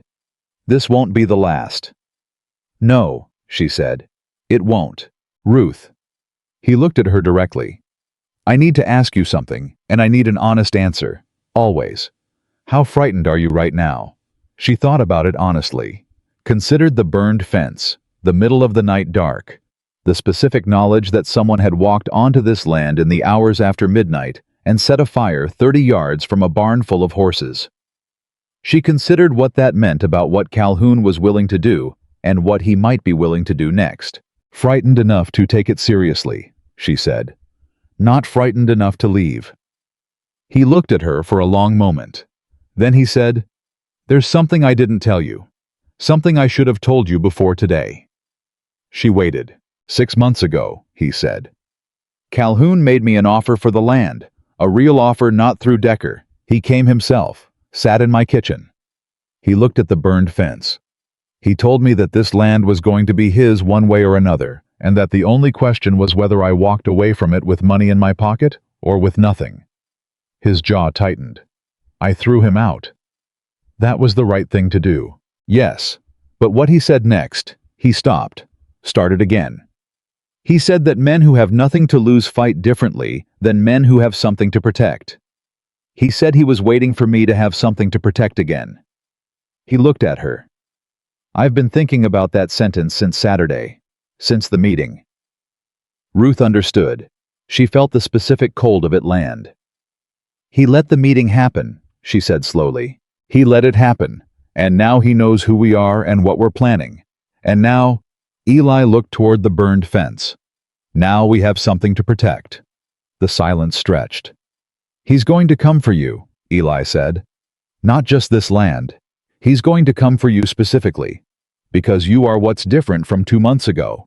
You're what changed the equation. Ruth looked at her hands, ash on her palms, the faint ache of 6 buckets in her arms.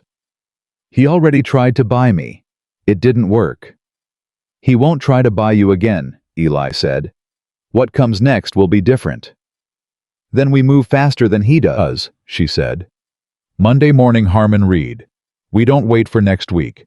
We send riders to Dawson and Hicks and Fernley tonight, and we all ride to the county seat Monday at dawn. Tonight, he repeated. You know where Dawson's property starts. You can be there and back in 2 hours. She held his eyes. He burned your fence to slow you down, Eli. To make you spend Monday repairing instead of filing. Don't let him set the pace. He looked at her for a long moment.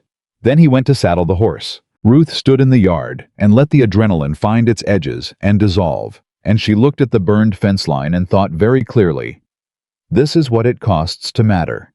This is what it costs to stay. She had paid higher prices for smaller things. She went inside to write the fire into the ledger while Eli rode. The twist came at dawn. Eli came back from Dawson's at first light, and he was not alone. Dawson rode with him and Martha, and there was a third horse behind them that Ruth didn't recognize. A county horse by the saddle markings. The rider was a woman. Late 40s, iron gray hair under a practical hat, a badge pinned to a dark vest that Ruth had to look twice at to believe she was reading correctly. Deputy Marshal Clara Voss, Eli said as they came into the yard. She's been out of Millhaven for the past week. Ruth looked at the deputy marshal.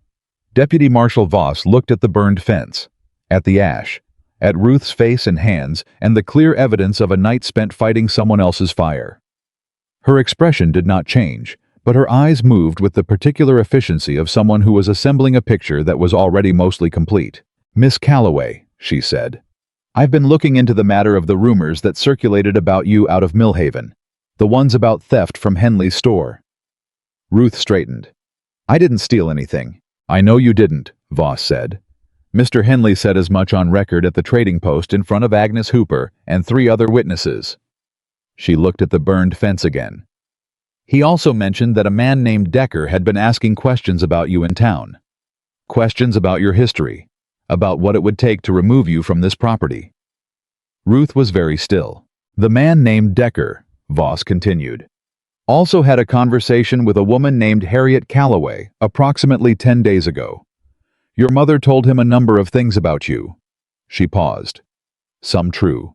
Heavily edited. What did she tell him? Voss looked at her steadily. She told him that you had a history of instability, that you were prone to exaggeration and false accusations, that any claims you made against a respected man like Mr. Calhoun should be viewed in that light. She let that settle. She told him she'd be willing to provide a written statement to that effect. The silence in the yard was absolute. Ruth heard her own breathing. She heard Dawson's horse shift its weight. She heard Martha make a small sound that was not quite a word, but had the shape of outrage. My mother, Ruth said. Yes. My mother is working with Calhoun. With Decker acting on Calhoun's behalf. Whether your mother fully understands that arrangement, or simply found a listener who seemed sympathetic to her grievances. Voss chose the next words carefully. I can't say for certain. Ruth thought about that for a moment. She thought about Harriet Calloway sitting across a table from a man who had been sent specifically to find useful information about a daughter she resented. She thought about all the ways that conversation could have gone, and she felt something that was not quite grief and not quite fury, but was a mixture of both that had no adequate name. "What does this mean legally?" Eli asked.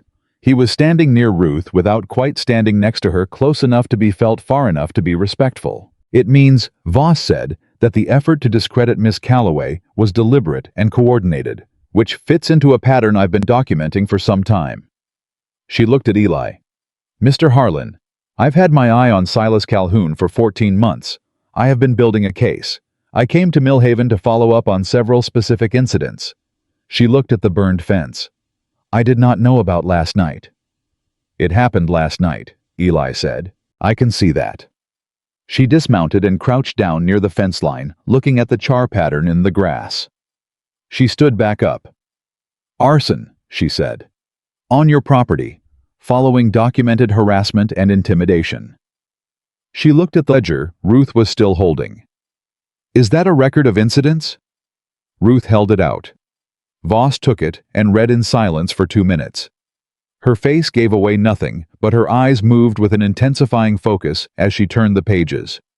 She closed the ledger. "I need to take this," she said. "That's the original," Ruth said. "I'd like it back. I'll copy it myself and return it by end of next week." She met Ruth's eyes. "You did very good work, Miss Calloway." "I kept records," Ruth said. "That's all." "That's not all," Voss said simply.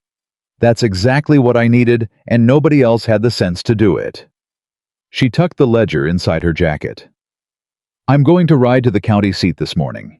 I would strongly advise Mr. Harlan and his neighbors to do the same today, not Monday, today." "We were planning to," Ruth said. Voss almost smiled. "I thought you might have been." She put her boot in the stirrup. "Keep your side gate locked, Miss Calloway." "We will," Ruth said. Voss rode south. The Dawsons stayed, and Martha immediately took Ruth by the arm and said, "You need to sit down and eat something before we do anything else," in the tone of a woman who has made up her mind. Ruth let herself be sat down. She let Martha feed her. She sat at the kitchen table and held a cup of coffee in both hands and felt very distantly the particular exhaustion that comes not from the night's work, but from the morning's revelation. Her mother. Harriet Calloway, who had spent 23 years making Ruth smaller, had walked her daughter's pain directly to the man who was trying to take everything. Eli came in and sat across from her. He didn't say anything about it. He seemed to understand with the particular sensitivity of someone who had processed his own devastating losses that there was nothing useful to say. He poured himself coffee and sat with her. That was enough. That was, in fact, exactly enough. Martha Dawson looked at the two of them across the kitchen table and had the wisdom not to say what she was clearly thinking. "We ride in an hour," Eli said finally. "All of us." "All of us," Ruth agreed. She stood up. She was tired in every part of her body. Her arms ached, and her eyes were burning from smoke, and her heart was doing something complicated and painful in her chest. She was also, she realized, not frightened. She was angry. And anger in her experience was a far more productive condition than fear. She went to get her coat. They were halfway to the county seat. Eli, Ruth Dawson, Martha, and young Hicks, who had ridden through the night to be there when they passed a rider coming the other direction. Ruth recognized the horse before she recognized the man. It was Webb, Calhoun's second rider, the one who was always quiet, always in Decker's shadow. He was riding fast, and he had the look of a man going somewhere urgent, and when he saw their group on the road, he pulled up short. He looked at all 5 of them. He looked at the direction they were heading. He turned his horse around and kicked it into a gallop back the way he'd come. Dawson said, "He's going to tell Calhoun." "Yes," Eli said. "Should we?" "Let him," Ruth said.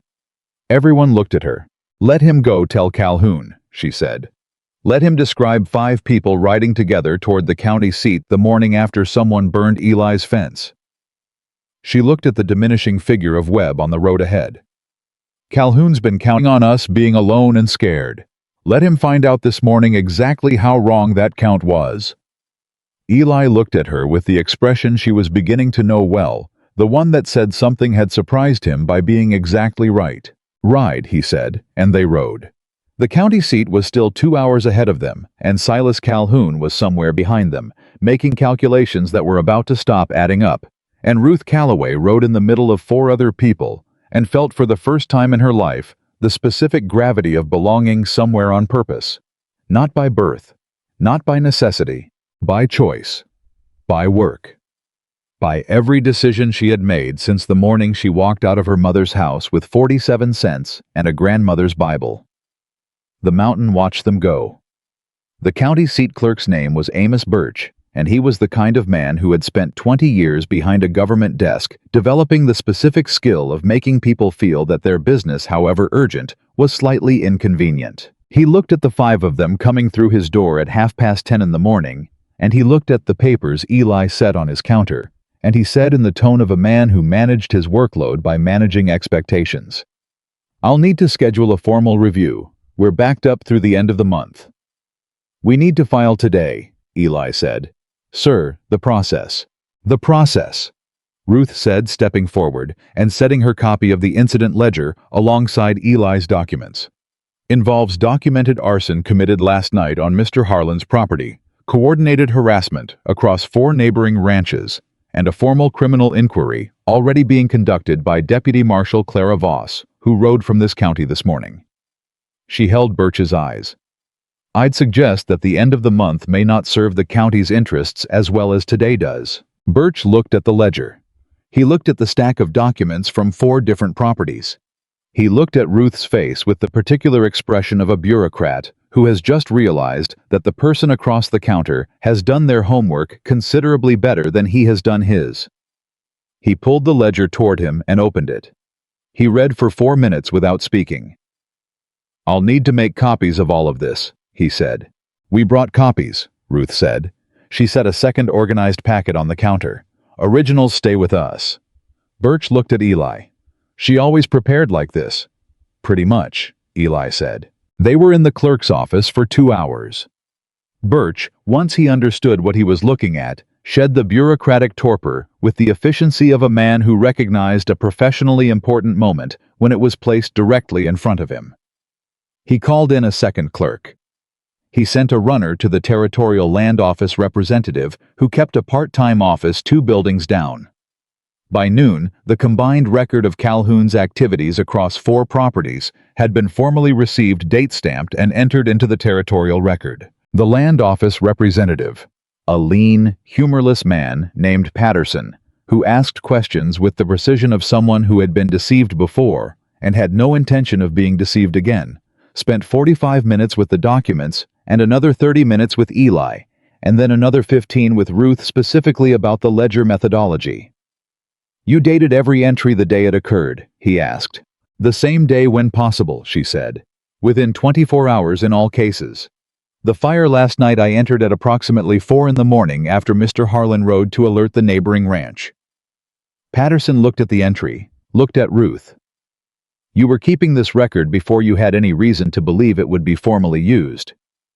"I kept it because it was the right thing to do," she said. "What it gets used for is someone else's decision." Patterson set the ledger down. He looked at Eli. "The Territorial Office will be in contact within 10 days. Do not do anything that gives Calhoun grounds to claim counter-grievance." He looked back at Ruth. "Keep the ledger current." "Yes, sir," she said. They walked out of the county building into the midday heat, all 5 of them, and Dawson let out a breath like a man who had been holding it for a month. Martha immediately sat down on the boardwalk step and pressed both hands to her face. Young Hicks said very quietly, "We actually did it." "We started it," Eli said. "Doing it takes longer." But something in his face was different, lighter by a degree that was visible if you knew what you were looking at. Ruth knew what she was looking at. "We need to get back," she said. "The ranch has been empty since this morning." Eli nodded. He was already turning toward where the horses were tied. "Let's ride." They were an hour out of the county seat when Dawson pulled up his horse sharply enough that the animal complained about it. "Rider coming fast," he said. Ruth turned. The rider was coming from the north, from the direction of the mountain, from the direction of the ranch, and he was pushing the horse harder than the road warranted, which meant something was wrong. It was Fernley's hired man, a young Mexican named Tomas, who worked the fence lines and occasionally helped Eli with the corral. He pulled up in a spray of road dust and looked at all of them, and then looked specifically at Eli, with the expression of someone who is about to say something they wish they didn't have to say. "Mr. Harlan," he said, "Calhoun came to your place." The group went still. "When?" Eli said. "2 hours ago, maybe. After Webb came back and told him you'd all ridden out together." Tomas was breathing hard. "He came himself this time. Him and Decker and 2 men I didn't know. They went to your gate, and Calhoun called out for you, and when nobody answered, he stopped." "What?" Ruth said. Thomas looked at her. "They went in, ma'am, through the gate, all 4 of them. They were in the yard for maybe 20 minutes, and then they rode out again." He reached into his jacket and produced a folded paper. "He left this nailed to your door. Same as before, but..." He held it out, different this time. Eli took it, read it. His face went to stone. He handed it to Ruth without a word. "She read the Territorial Land Office has been notified that Eli Harlan holds this property under a deed with disputed provenance. A formal challenge has been filed this morning on behalf of Silas Calhoun, contesting the original 1871 survey. Mr. Harlan will be notified in due course. It would be a shame for a hard-working woman to find herself without a place to land again so soon." Ruth read the last sentence twice. She folded the paper and put it in her pocket. "He filed a counter-challenge," she said. "This morning, while we were in the clerk's office." "While we were in the clerk's office," Eli repeated. "He knew we were going," Dawson said slowly. "Webb saw us on the road and rode back, and Calhoun..." "He had the counter-challenge ready," Ruth said. "He had it prepared already. He was waiting to file it until we moved first." She looked at Eli. "He wanted us to go to the county seat. He let us file, and then he filed on top of us." The silence on the road was the kind that precedes a reckoning. "What does a disputed survey mean?" young Hicks asked. "It means someone claims the original boundaries were drawn wrong," Eli said. His voice was controlled, but the control was effortful in a way it hadn't been before. "It means before any of our complaints can be fully heard, there has to be a survey review, which takes months. And during the review period..." He stopped. "During the review period, he can argue that no significant changes to the property should be made," Ruth finished. "Which means the water rights clarification we just filed is frozen pending the survey." "He's buying time," Dawson said. "He's buying time and tying our hands while he buys it," Ruth said. She looked at the paper in her hand. "And he wants me to know he thought of me specifically." Eli looked at her. "Are you all right?" "I'm angry," she said. "Which is different from not being all right." She looked at the road ahead. "We need to get back to the ranch, and we need to contact Harmon Reed today, not tomorrow. And we need to find out what the 1871 survey actually said, because if Calhoun is challenging it, he thinks he found something in it. Which means there's a copy somewhere, and we need to read it before he does anything else with it." Tomas said from his horse, "Ma'am, there is one more thing." Everyone looked at him. He looked uncomfortable. He looked at his hands on the reins. When Calhoun was in the yard, he went into the house. The temperature of the road changed. "He went into the house," Eli said very quietly. "I watched from the tree line. I couldn't stop 4 men, Mr. Harlan. I'm sorry." "You did right," Eli said. "You did right to stay where you were."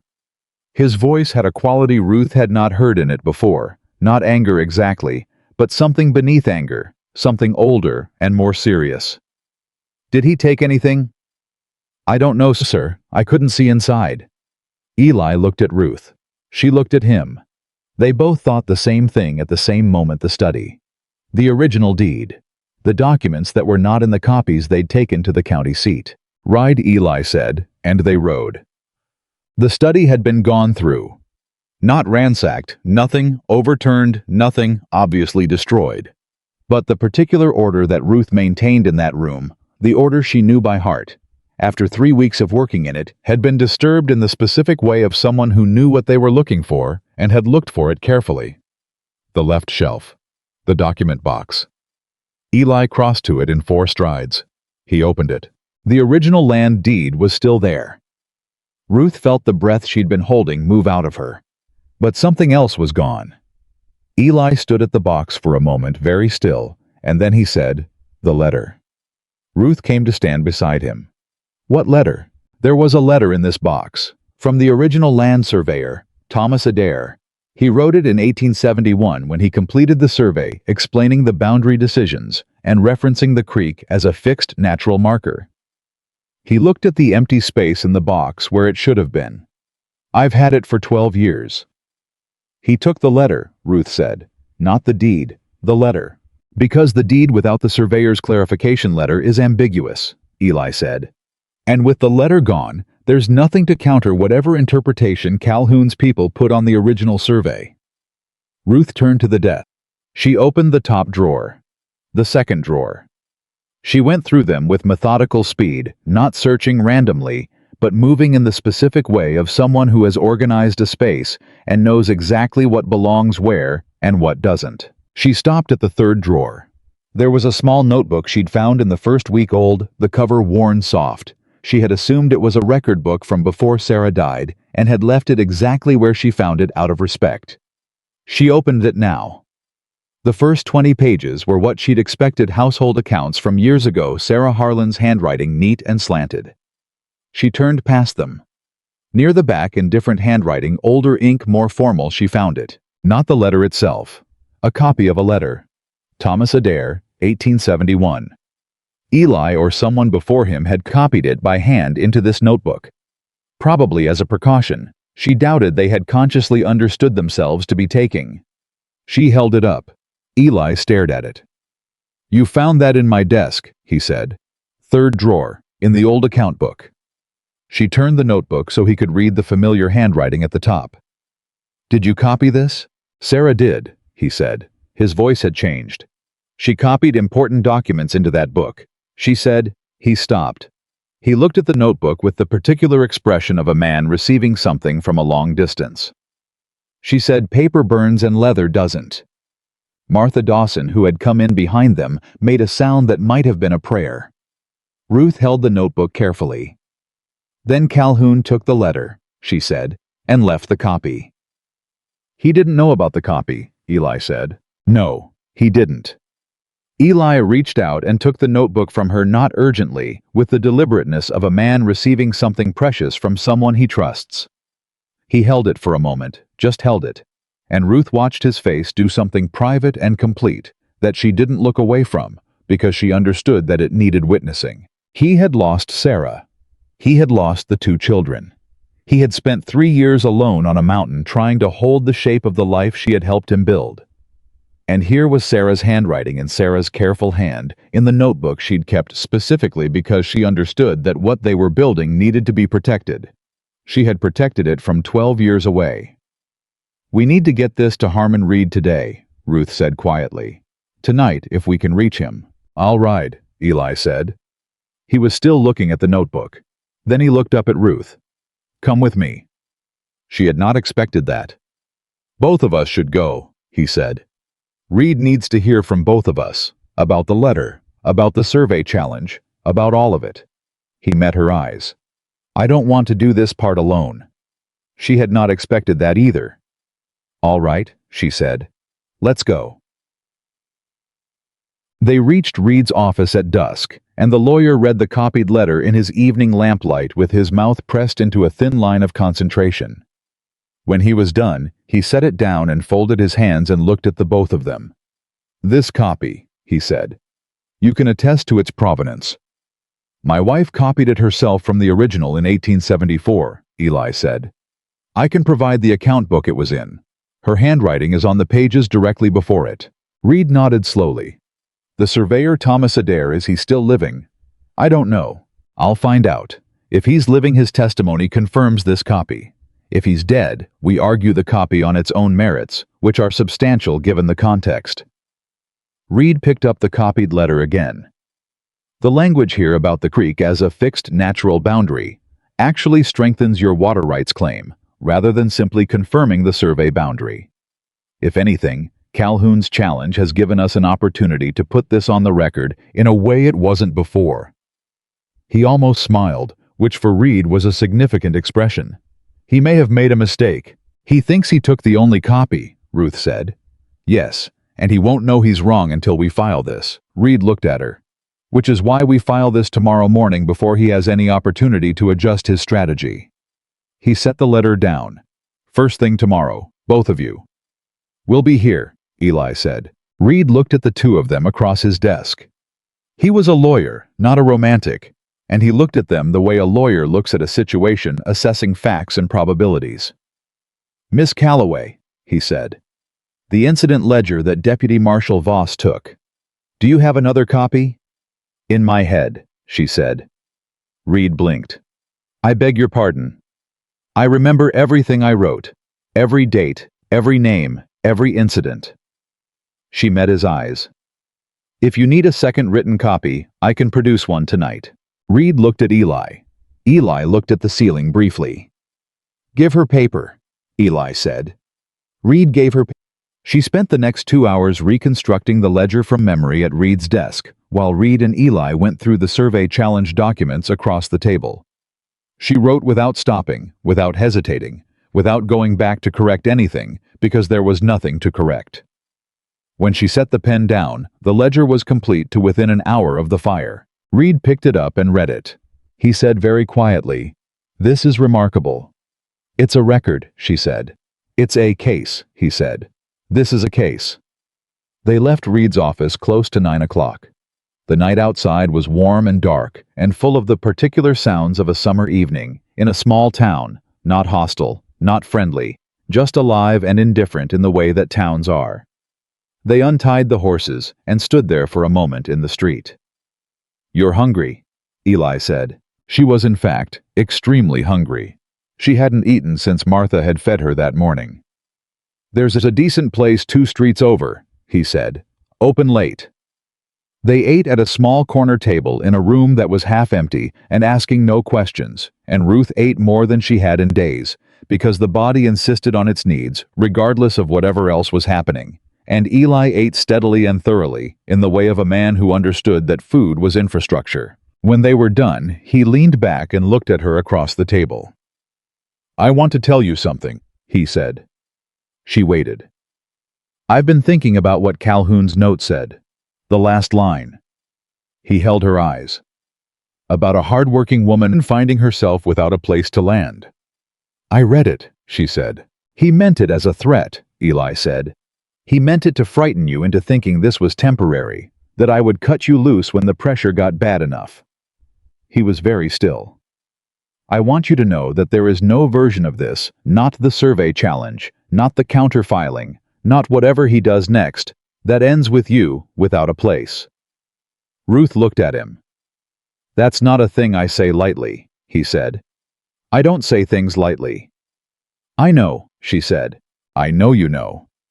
He turned his coffee cup once on the table. "I'm saying it anyway, because it's true, and because you deserve to hear it said plainly instead of having to figure it out from context." Ruth was quiet for a moment. She thought about 47 cents and a Bible. She thought about the blue shawl on the hook and the child's drawing on the kitchen wall and the notebook with Sarah's handwriting.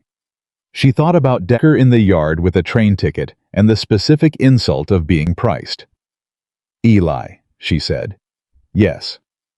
"When you put that notice up the first time," she said, "and then took it down, what made you put it back?" I was quiet for a moment.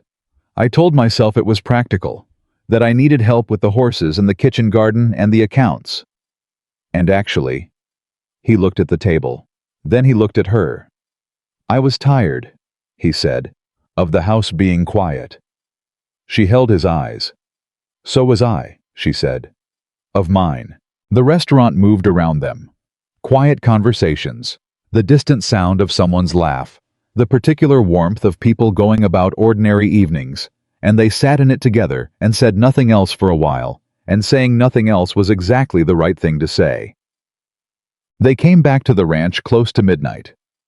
The mountain was dark, and the stars were out in the extraordinary way they were at altitude, and Ruth could see as they came down the lane that the corral was closed and the barn was shut, and the house sat quiet on its shelf of land exactly as they'd left it. She checked the side gate. Latched. "I'll see to the horses," Eli said. "I'll get a lamp on inside," she said. She went in. She lit the kitchen lamp, and then the hallway lamp, and then she stopped in the hallway and stood for a moment, because the house felt different than it had 3 weeks ago, and she was trying to identify exactly why. It had the same furniture, the same shelves, the blue shawl on the hook, the child's drawing on the wall, the study with its document box and the desk she'd organized, and the window that needed a new latch. What was different was the way it held her. It did not resist her presence. It had not, she realized, resisted her presence from the second day. It had simply been waiting for someone to live in it fully, rather than preserving it like something that was over. Eli came in from the barn and found her standing in the hallway, looking at nothing. He stopped. "Ruth."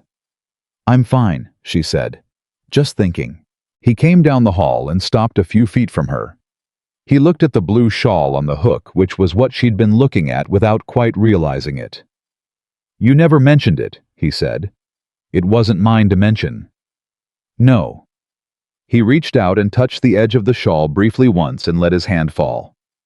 "But she'd have wanted it mentioned. She'd have wanted the house full." He looked at Ruth. "She'd have liked what you've done with the kitchen garden." "The beans are coming in well," Ruth said.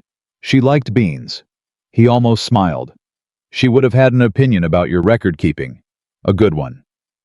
Ruth looked at the shawl. She looked at the drawing. She looked at Eli Harlan standing in his own hallway, 12 years into a life he'd built with someone else, and 3 years into learning whether anything was left to build.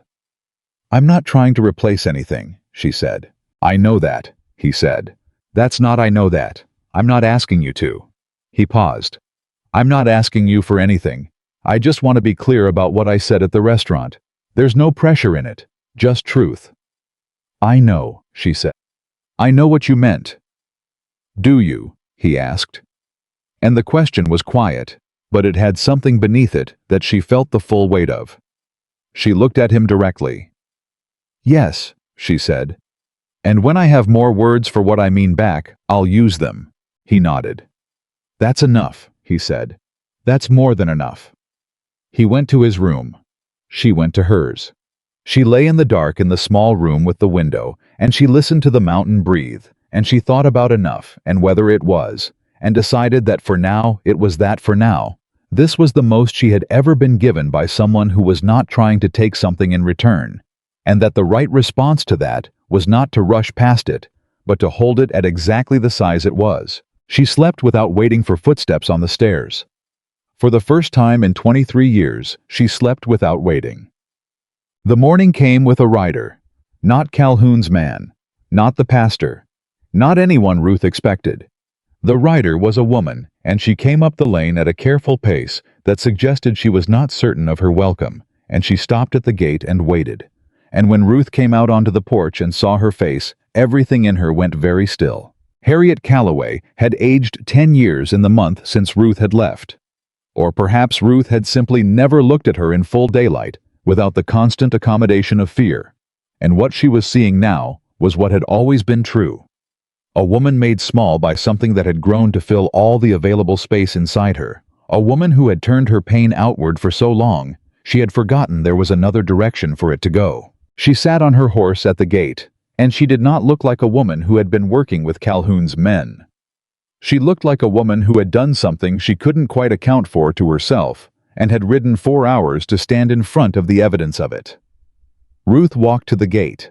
She stopped on her side of it. They looked at each other. "Mama," Ruth said. Not warmly, not coldly, just the word at its plain weight. "Ruth." Harriet's voice was different than it had been. Not softer exactly, but smaller. "I didn't know what that man was going to do with what I told him." "What did you tell him?" Harriet looked at her hands. "Things that weren't fair," she said. "Things that would make you look small." She looked up. "He said he was worried about you, that he was trying to find out if you were all right." "And you believed that?" I wanted to. Harriet looked at the ranch at the house at the burned fence line still visible to the south. I was angry, she said. You left without— I left, Ruth said. I told you in the note, I left. You left without giving me a chance. A chance to what? Ruth asked. Not angry, genuinely asking. What chance would I have been giving you? Harriet stopped. Her jaw worked. She was not a woman who had practice with the specific kind of honesty this question required. I don't know, she said finally, and it was the most honest thing Ruth had ever heard her mother say. Ruth stood at the gate and held the weight of 23 years, and the weight of this morning, and the weight of a woman on a horse who was too small for the damage she'd done, and too old to be made larger by anything Ruth could say to her. The man you talked to, Ruth said. His name is Decker. He works for a man named Silas Calhoun, who has spent 2 years trying to take this land and has recently committed arson on this property. She let that settle. Whatever you told him has been used in a legal proceeding against Mr. Harlan. You need to know that. Harriet's face changed. I didn't know. No, Ruth said. You didn't ask. She looked at her mother steadily. There's a lawyer in the county seat named Harmon Reed. If you're willing to provide a statement correcting what you told Decker, saying it was personal and not factual, it would help. Not me. Mr. Harlan, who has done nothing to you or anyone. And if I do that, Harriet said, will you? I don't know, Ruth said. It was as honest as she could be. I don't know what I'll do, but I know what's right to do, and I'm asking you to do it.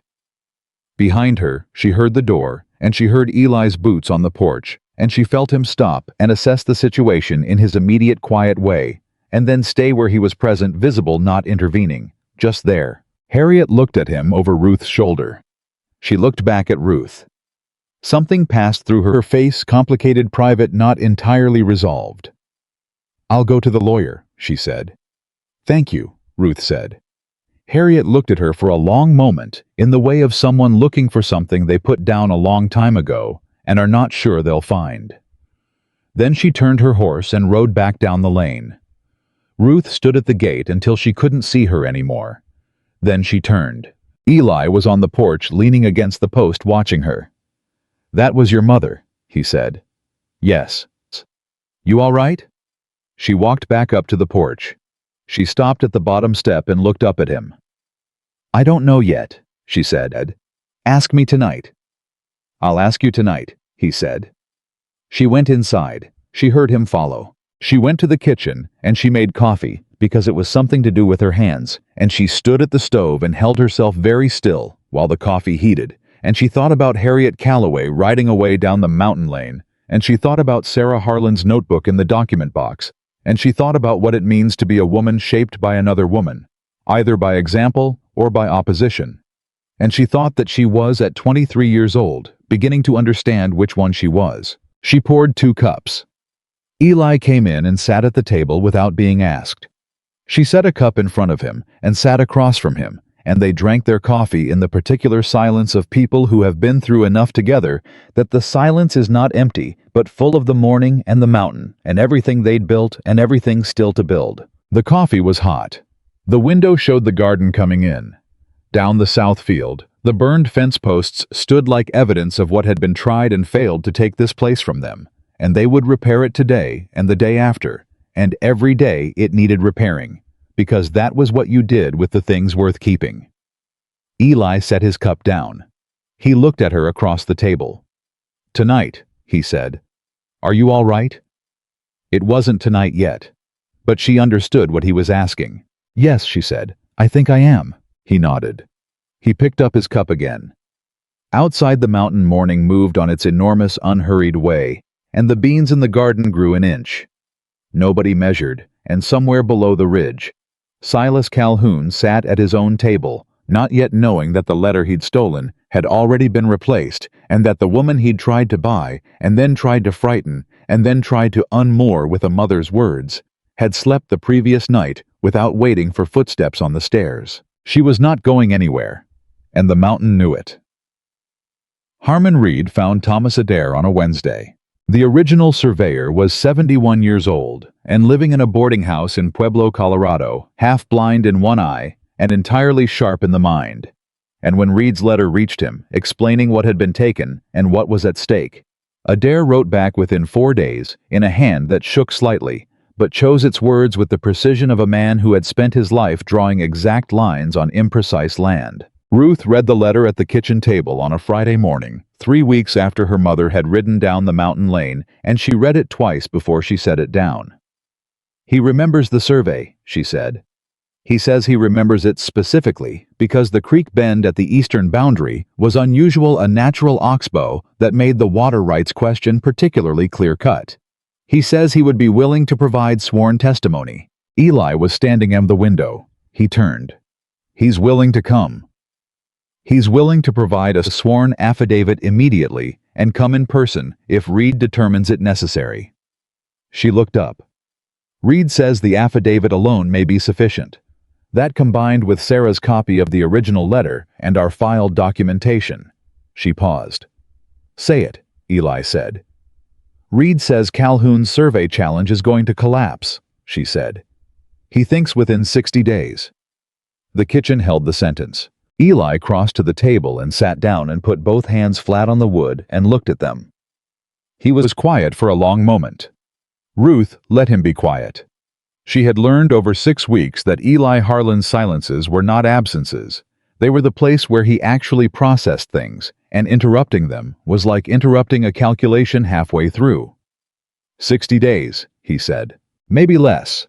Reed says Calhoun may withdraw the challenge before it gets to a formal hearing once he knows about Adair, because a formal hearing creates a public record of everything he's done. She held the letter. He'll know we have Adair when Reed files the affidavit, which Reed will do Monday. Then Calhoun will know by Tuesday, Eli said. Yes. And then we'll find out what he does when he knows he's losing. Ruth set the letter down carefully. That's the part I've been thinking about, she said. Men like Calhoun, men who've won consistently, who've built their whole idea of themselves on winning, they don't always make rational decisions when they finally hit a wall. Eli looked at her. You think he'll do something? I think we should be ready for him to do something, she said. Not frightened, ready. He was quiet again. Then, what does ready look like? It looks like telling Dawson and Hicks and Fernley that Monday is coming and to watch their properties.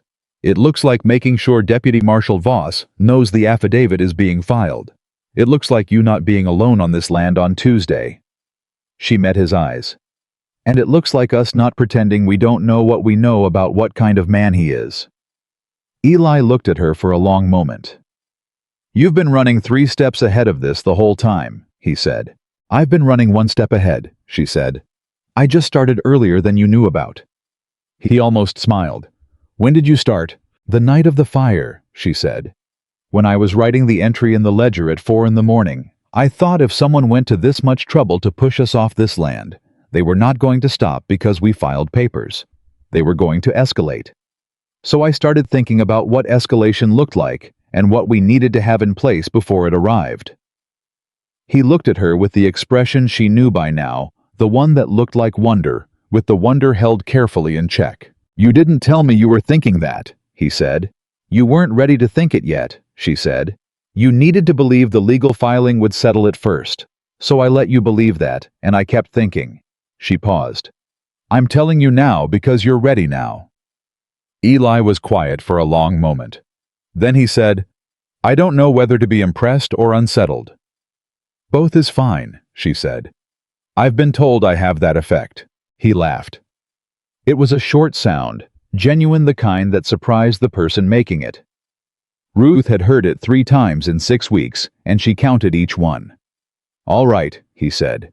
Let's go tell the neighbors. They rode to Dawson's first, then Hicks, then Fernley, and the conversations were brief and necessary in the way that conversations are when everyone already understands the stakes.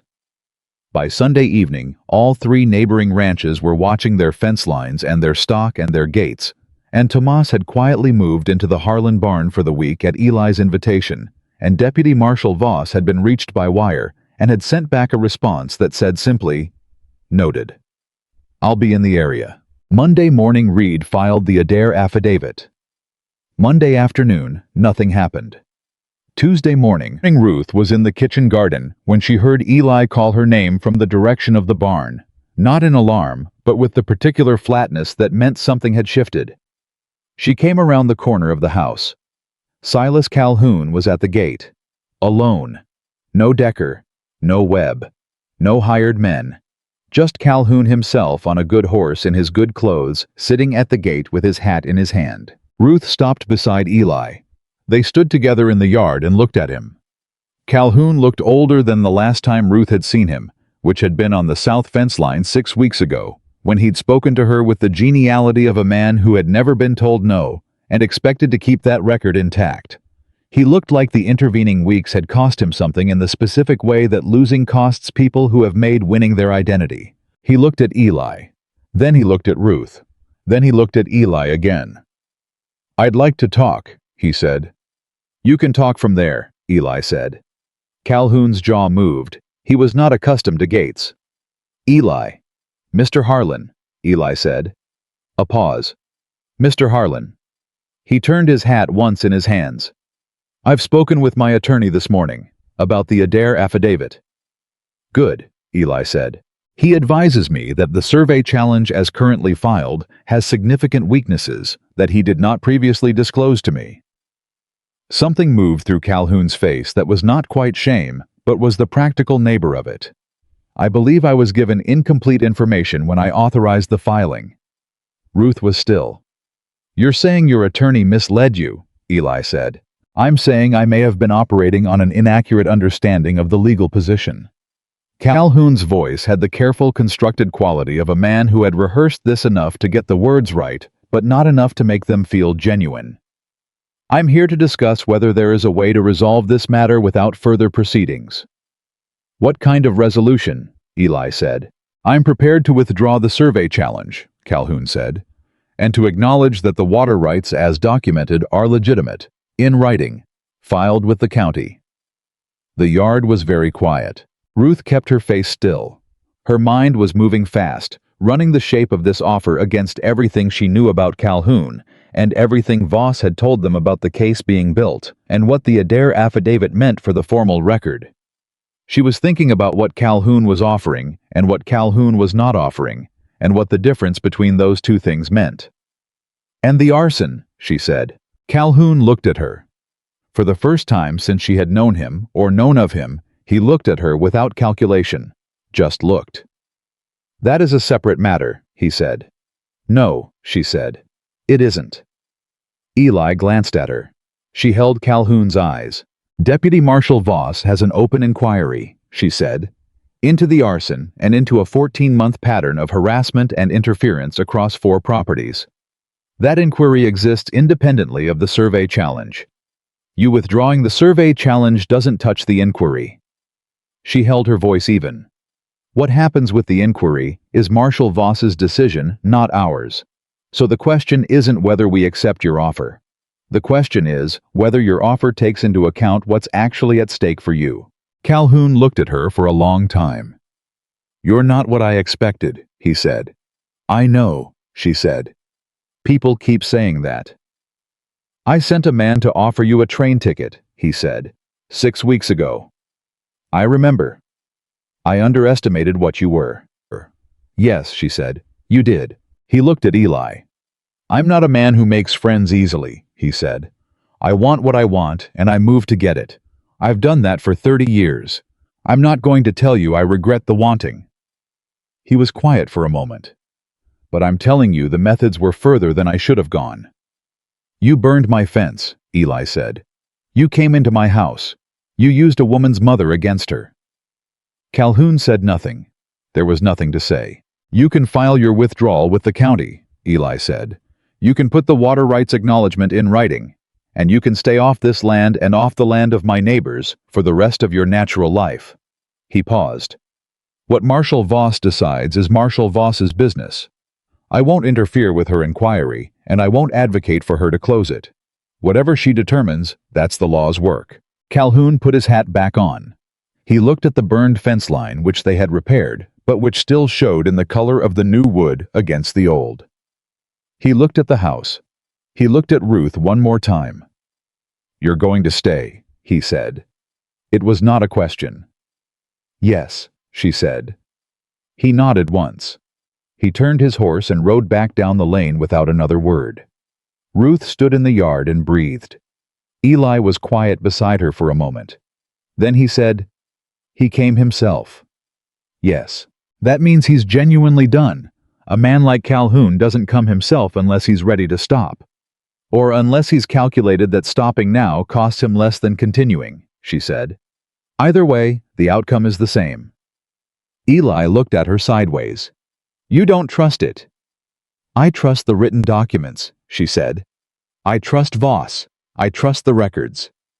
She looked down the now empty lane. I'll trust the peace when it's been quiet for a year. Hai made a sound that was not quite a laugh, but had the same quality. Fair enough, he said. They stood in the yard for a moment longer, in the particular silence of people who have been waiting for something to end, and are now discovering that endings don't feel the way you expect them to. Not triumphant exactly. Not entirely relieved, but something quieter and more durable. Something like ground under your feet after a long time without it. I need to write all of this down, Ruth said. I know you do, he said. She went inside to get the ledger. Voss rode up on a Thursday 2 weeks later, and she brought news. Decker had given a statement. Not out of conscience, out of the specific mathematics of a man who understood that his employer's protection had a ceiling, and that ceiling had been reached. He had confirmed the arson in exchange for reduced charges against himself. He had confirmed the coordinated harassment campaign. He had confirmed that Calhoun had personally authorized the entry into the Harlan house. Calhoun's been charged, Voss said at the kitchen table with her coffee in her hand, and her expression showing a careful professional satisfaction. Not just civilly. Criminal charges for the arson and for criminal conspiracy. He'll have a hearing in the territorial court in September. The kitchen was quiet. What happens to the land challenge? Eli asked. Already withdrawn as agreed. The county has the water rights acknowledgement on file. Voss looked at both of them. You're clear on the land. Whatever happens with the criminal matter, nobody is coming after this property. Ruth looked at the ledger, which was open on the table. 63 entries over 7 weeks. The ledger, Voss said. I want you to know in the hearing your documentation is going to be central. The dated entries, the specific language, the fact that you started keeping it before you had any formal reason to. She looked at Ruth. That's what makes this case provable. Without it, we had testimony. With it, we have a record. I just wrote down what happened, Ruth said. I know, Voss said. That's why it works. Voss stayed for an hour, and then rode back down the mountain, and the yard was quiet again, and Eli stood at the kitchen window, looking out at the repaired fence and the garden and the corral, where the horses moved through the late afternoon light, and Ruth sat at the table with her hands around her coffee cup and let the last several weeks settle through her like sediment finding its level. It's over, Eli said. The Calhoun part, she said. Yes. He turned from the window. What other parts are there? She looked up at him. She thought about how to say what she needed to say, and then she thought that she had spent enough of her life choosing words for their safety rather than their truth, and she set the coffee cup down. I've been here 7 weeks, she said. I came here with 47 cents and a Bible and a face that was still swollen from my mother's hand. I came because I had memorized a notice and because it was the only direction available to me. She met his eyes. That's how I got here. But it's not why I stayed. Eli was very still. I stayed because this place felt like something I was supposed to be part of, she said. Because you gave me room and work and fair wages, and you didn't ask me for more than I could give. Because you let me stand beside you in something that mattered. She paused. And because somewhere in the last 7 weeks, I stopped thinking of this as a place I landed and started thinking of it as a place that was mine. She held his eyes. I need to know if that's... She paused, finding the word, if that's a problem. The kitchen was very quiet. Eli crossed from the window to the table in 3 steps and pulled out the chair across from her and sat down and folded his hands on the table and looked at her with the expression she had seen build across 7 weeks from the not-quite smile into something with no protective distance in it at all. When Sarah died, he said, I thought the wanting was done. Not just the wanting of a particular person, the wanting of any of it. The house, the land, the sound of someone else in the morning. He looked at his hands. I put that notice up because Gerald Pruitt told me I was going to lose the horses if I didn't get help with the barn, and I took it down because I wasn't ready to have someone in the house, and I put it back up because I was tired of being not ready. He looked up at her. And then you came down the lane with one bag and a bruised face, and your first sentence was that you weren't asking to be saved. I wasn't, she said. I know, that's the thing.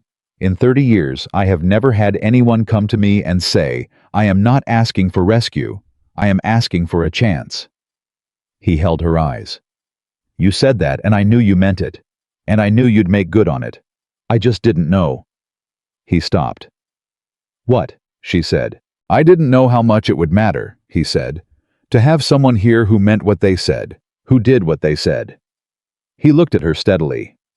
You're not a problem, Ruth. You are the only thing in 3 years that has felt like the answer to something I didn't know how to ask.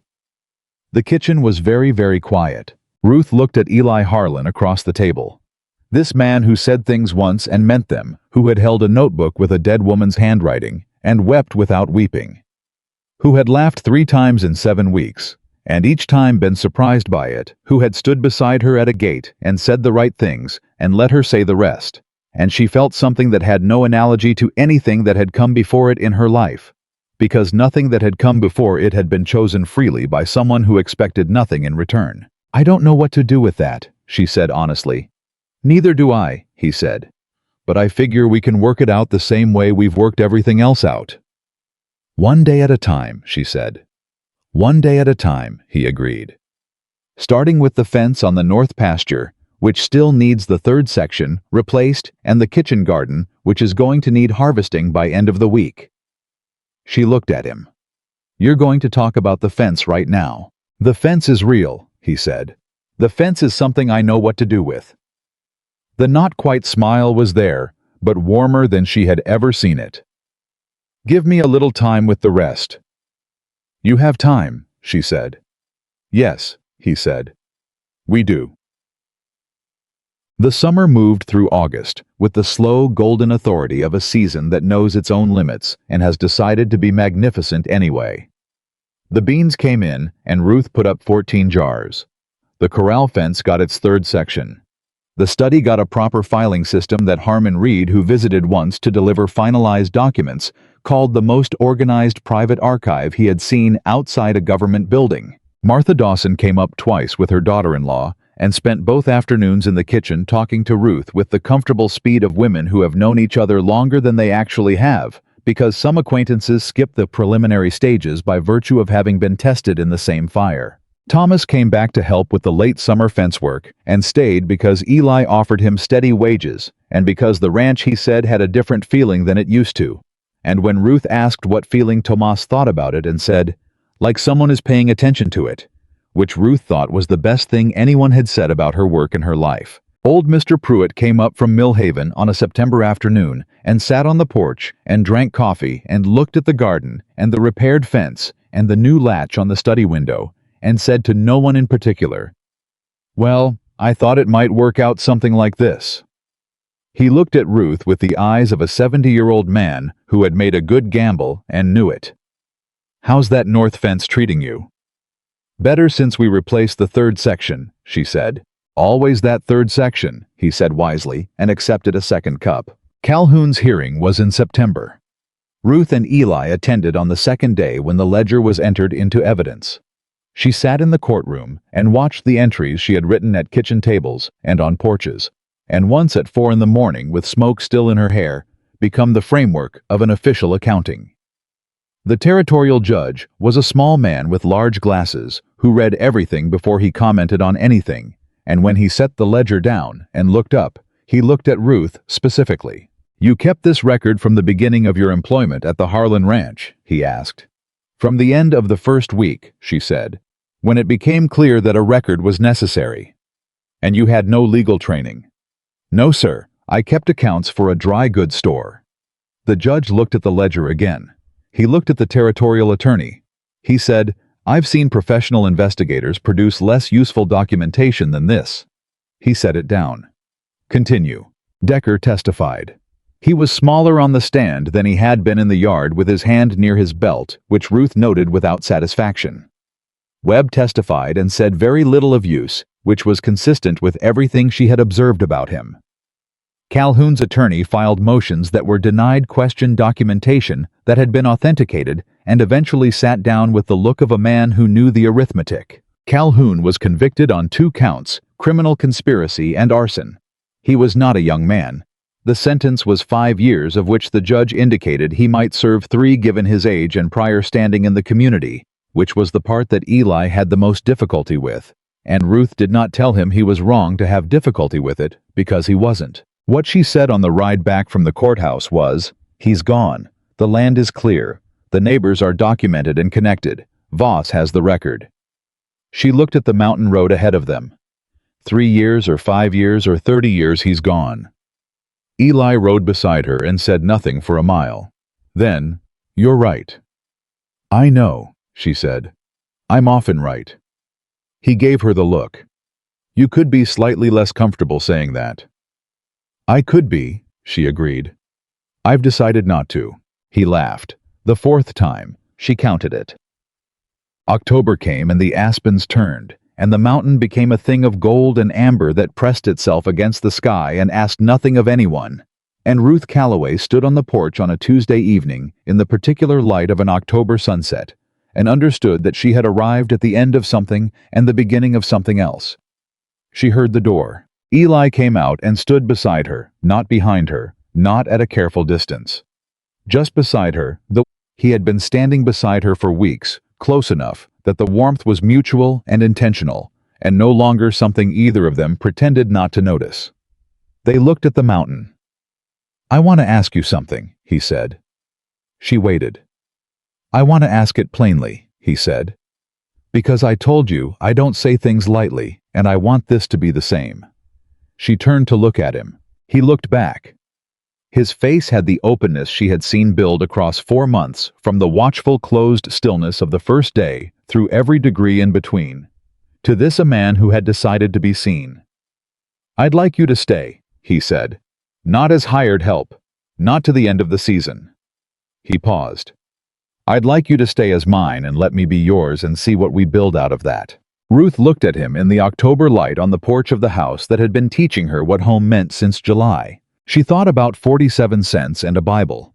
She thought about the gate she had walked through and the fence she had helped repair, and the ledger she had filled, and the garden she had put up in 14 jars. She thought about a blue shawl on a hook and a child's drawing on a wall, and a woman named Sarah who had copied important documents into a leather notebook because she understood that what you build needs protecting.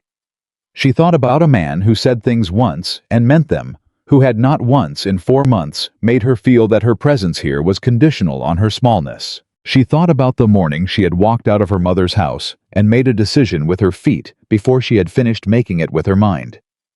"Eli," she said. "Yes. Ask me properly." He looked at her for a moment. Then he turned to face her fully, and he was not a man who kneeled for ceremony, but he took both her hands in his and held them the way you hold something you have decided to protect. And he said, "Ruth Calloway, will you marry me and make this place yours the way it already is?" She looked at their hands. She looked at his face.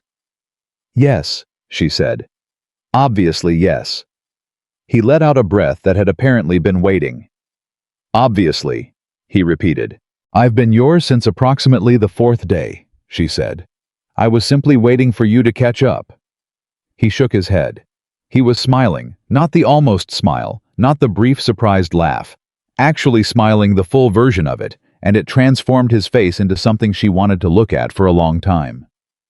"You might have mentioned it," he said. "You weren't ready," she said. "So I waited."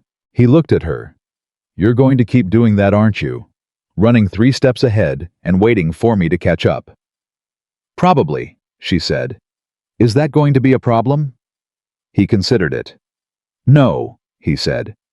"I think it's going to be the best thing about being married to you." She laughed.